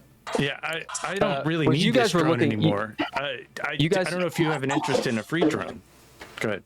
You guys were looking. You were dialing in your scanner specifically look for organics. Basically, you were looking for needles in a rough, right? So needle in a haystack. He's just scanning it with X-rays. NITH. So he can see through it. It's not lead lined or anything. As you say that about the little drone, I mean that's a nice drone. That's a. You see like a dog go through. It's okay. It's Come around. You guys come forward. All right, I roll my eyes, and I'm maybe a little all right, poodle. now You walk want a up to the poodle? guy. What's going on here?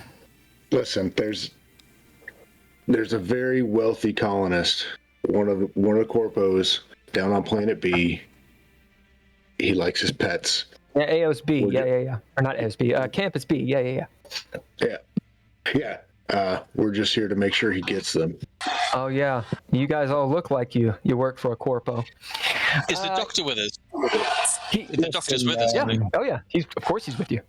Bring him to the front and just say, "Yep, he was our medical expert to make He's sure like, that these animals."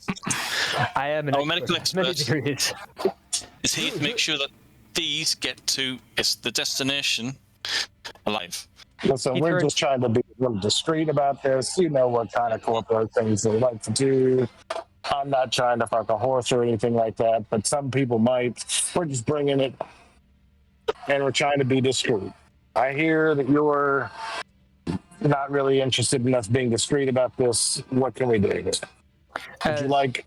As Adams turns to Jackson and he says, who are we working for again? I forget his name. He's just sweating profusely because he's a terrible liar. I'm not saying his name out loud. There's people all over here. I'm not bringing any kind of attention to his name. Okay, as this guy who's pretty smart, who sees all of what you guys have, you guys don't have the human sacrifices, right? Nope. No. That's Oh, fuck no. a good move. He knows. You guys can tell. He knows what it's worth. But you got a pretty good line here, and you've dropped the line about the corpos. You got the medical guy, who's obviously a medical guy. Ivy's there, smiling at him. Who's making this roll? What would the roll Well, be, though? it's all under my name, my fake name. So I I'm feel gonna like say intellect. I'm gonna say should be either me. intellect or speed. because it's under my name. It's under my barcode. That's true. That's true. It's under your code, but you're not the one talking. I could If you do are the one speed talking, and- that's fine. So this is how we're going to do it to make it fair and lovely, because you guys get advantage. You've done all the stuff to stack the cards in your deck. Does that make sense? Yeah. So there's 4 of you. That means there's 4 D10s. I love this. So we'll say that the person's stats we're going to use is what we need to designate, but everyone is going to roll a die. Okay? I'm going to say, Glenn, you're rolling a D10. Don't roll it yet. You are the hundreds place.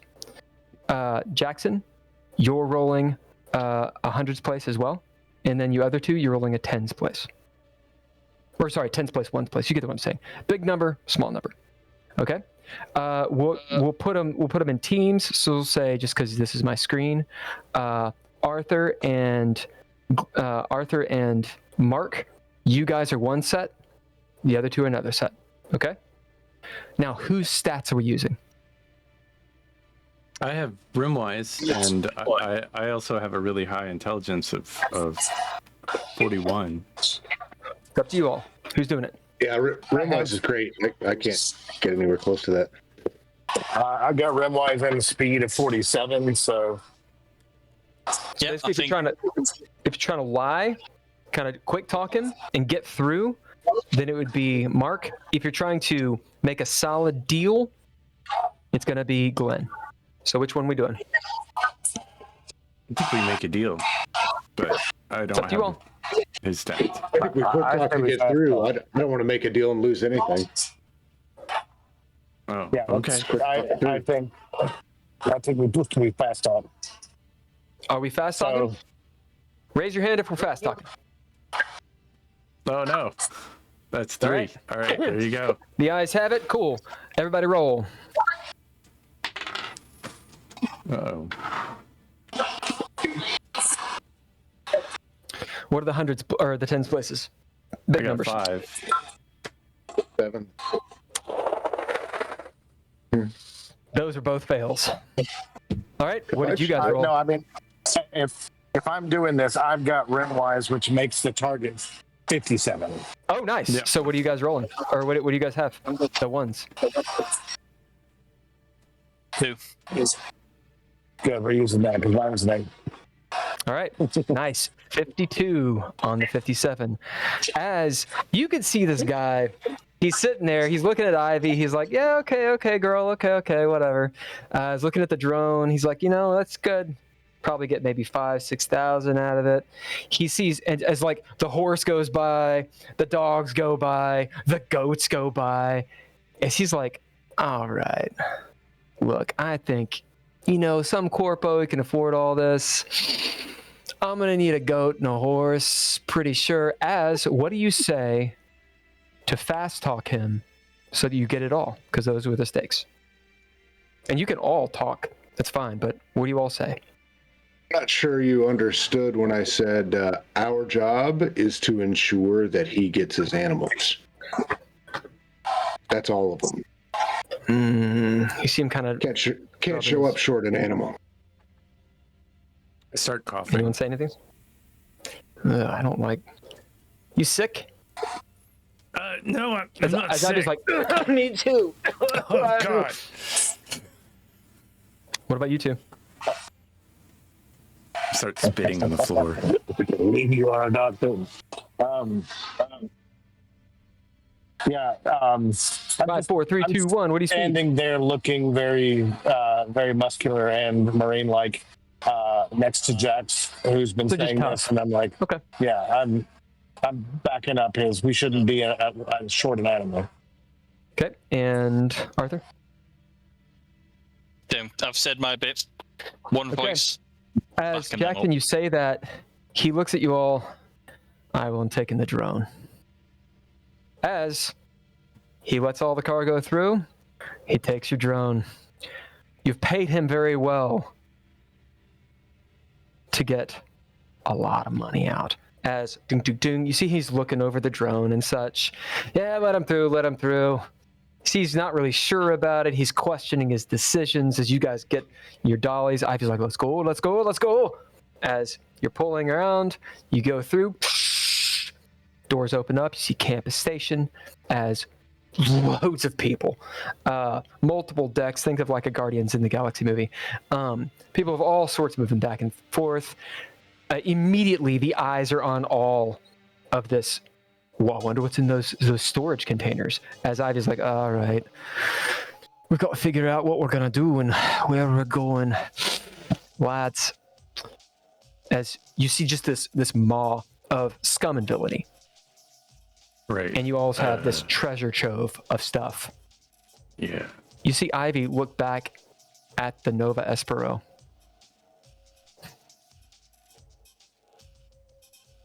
All right, I'm going to say this, and I'm not saying we should do it.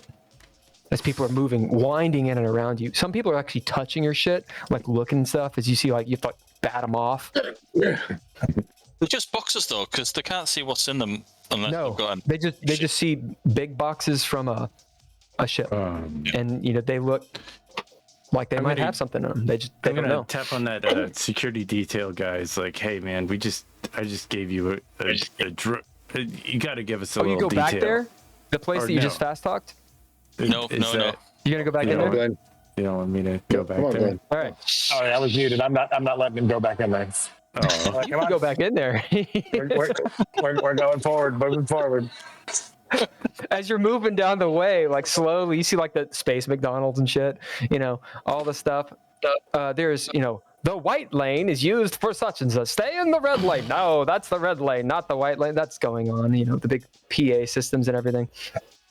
yeah. We Noodle need to get, shops all over the place. I'm No, gonna it's not about this. It's about the baby. What? I'm gonna go to the terminal and see where a hotel is, like the closest hotel or motel. Yeah, as you go to the big screen and you doom, doom, doom, doom, doom, doom, doom, you see where you're on the station and you start doing that, Glenn. Yeah. As Ivy says, all right, I don't. You can hear this. I don't want. I'm not saying we should go back to the Nova Espero, but it is an option. We do have safe passage all the way to the Holler Capital, and even the Eos if need be. Well, then It's just an option, boys.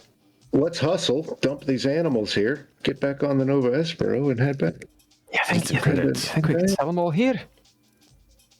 Yeah, she kind of like turns around. Why not? All right, Wholesale. I can go find some higher rollers if you want, or do you want to go as a team? As when you find 2 or 3 places you guys could stay. Although putting all of your storage in there, it's gonna cost quite a bit of money because these are like little tiny vestibule rooms. Right. Well, we just need a place I think we should get rid of them as quickly as possible. So, Ivy, you want some help? I'll come with you. If y'all can watch over the crates. Yeah. Or I can You stay can't and watch keep over them. the crates. You kind of keep them here. Security Gotta put will them come somewhere. in. Yeah, we've got to find. Glenn, find us some storage. Yeah, storage. That's it. As I'll get looks, some storage. She looks on her little, data pad thing. Nova Espero is leaving in We've got 2 days. Plenty of stuff. Oh yeah, yeah. Oh yeah. We can. You hang out at the bars up by departures. Find any of those lonely spacers out there that have some cash. A nice cat. Be able to get rid of them. All right.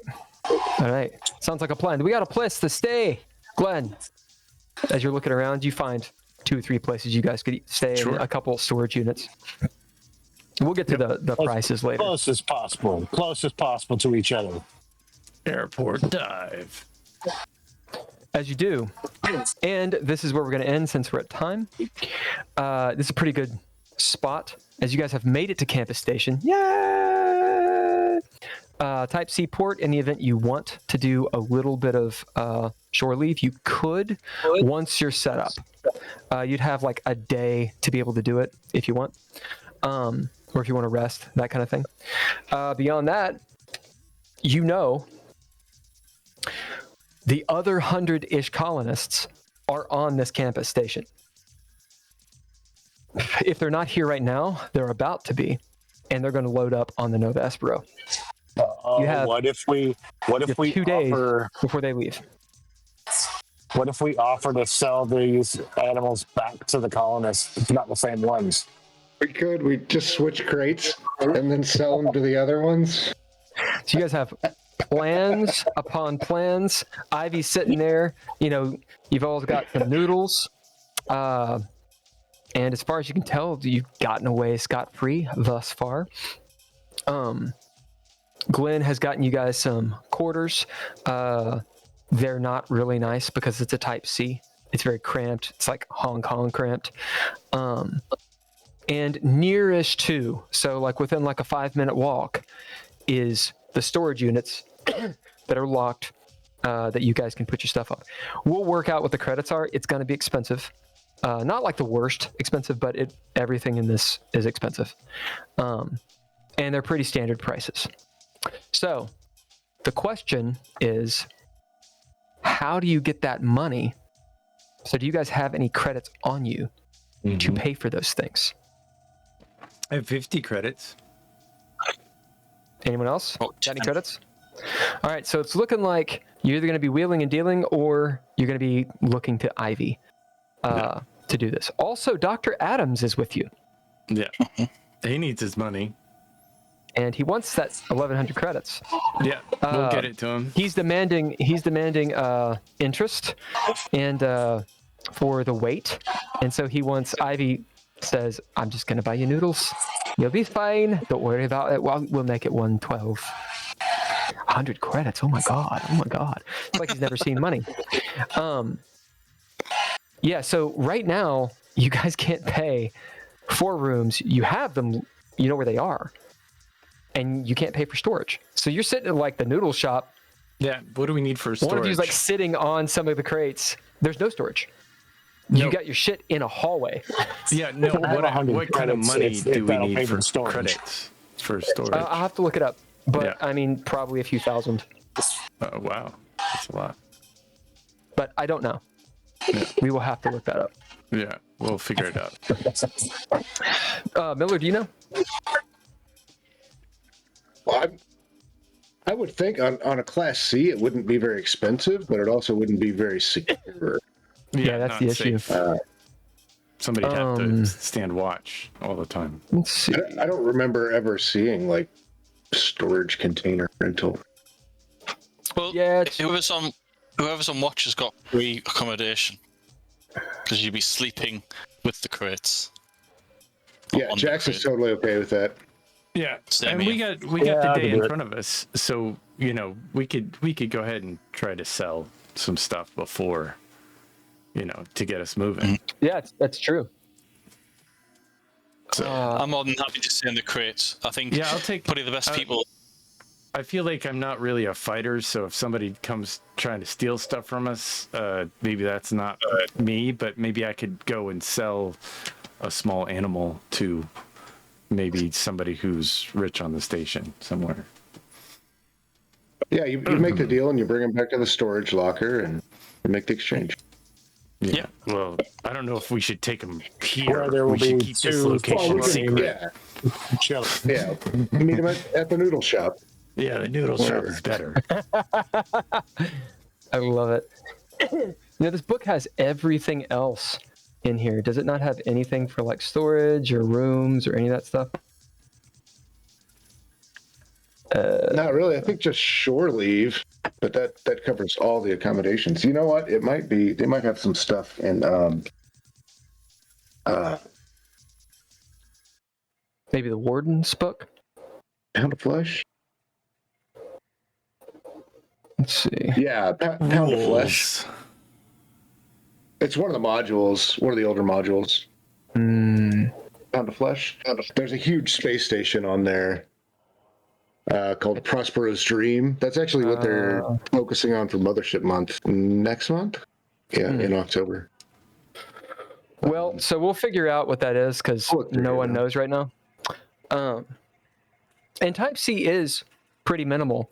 At the same time, and it's minimally staffed to boot, but that means that there's a little bit of gray area, actually a good bit of gray area lawlessness, which means exploitation is a thing.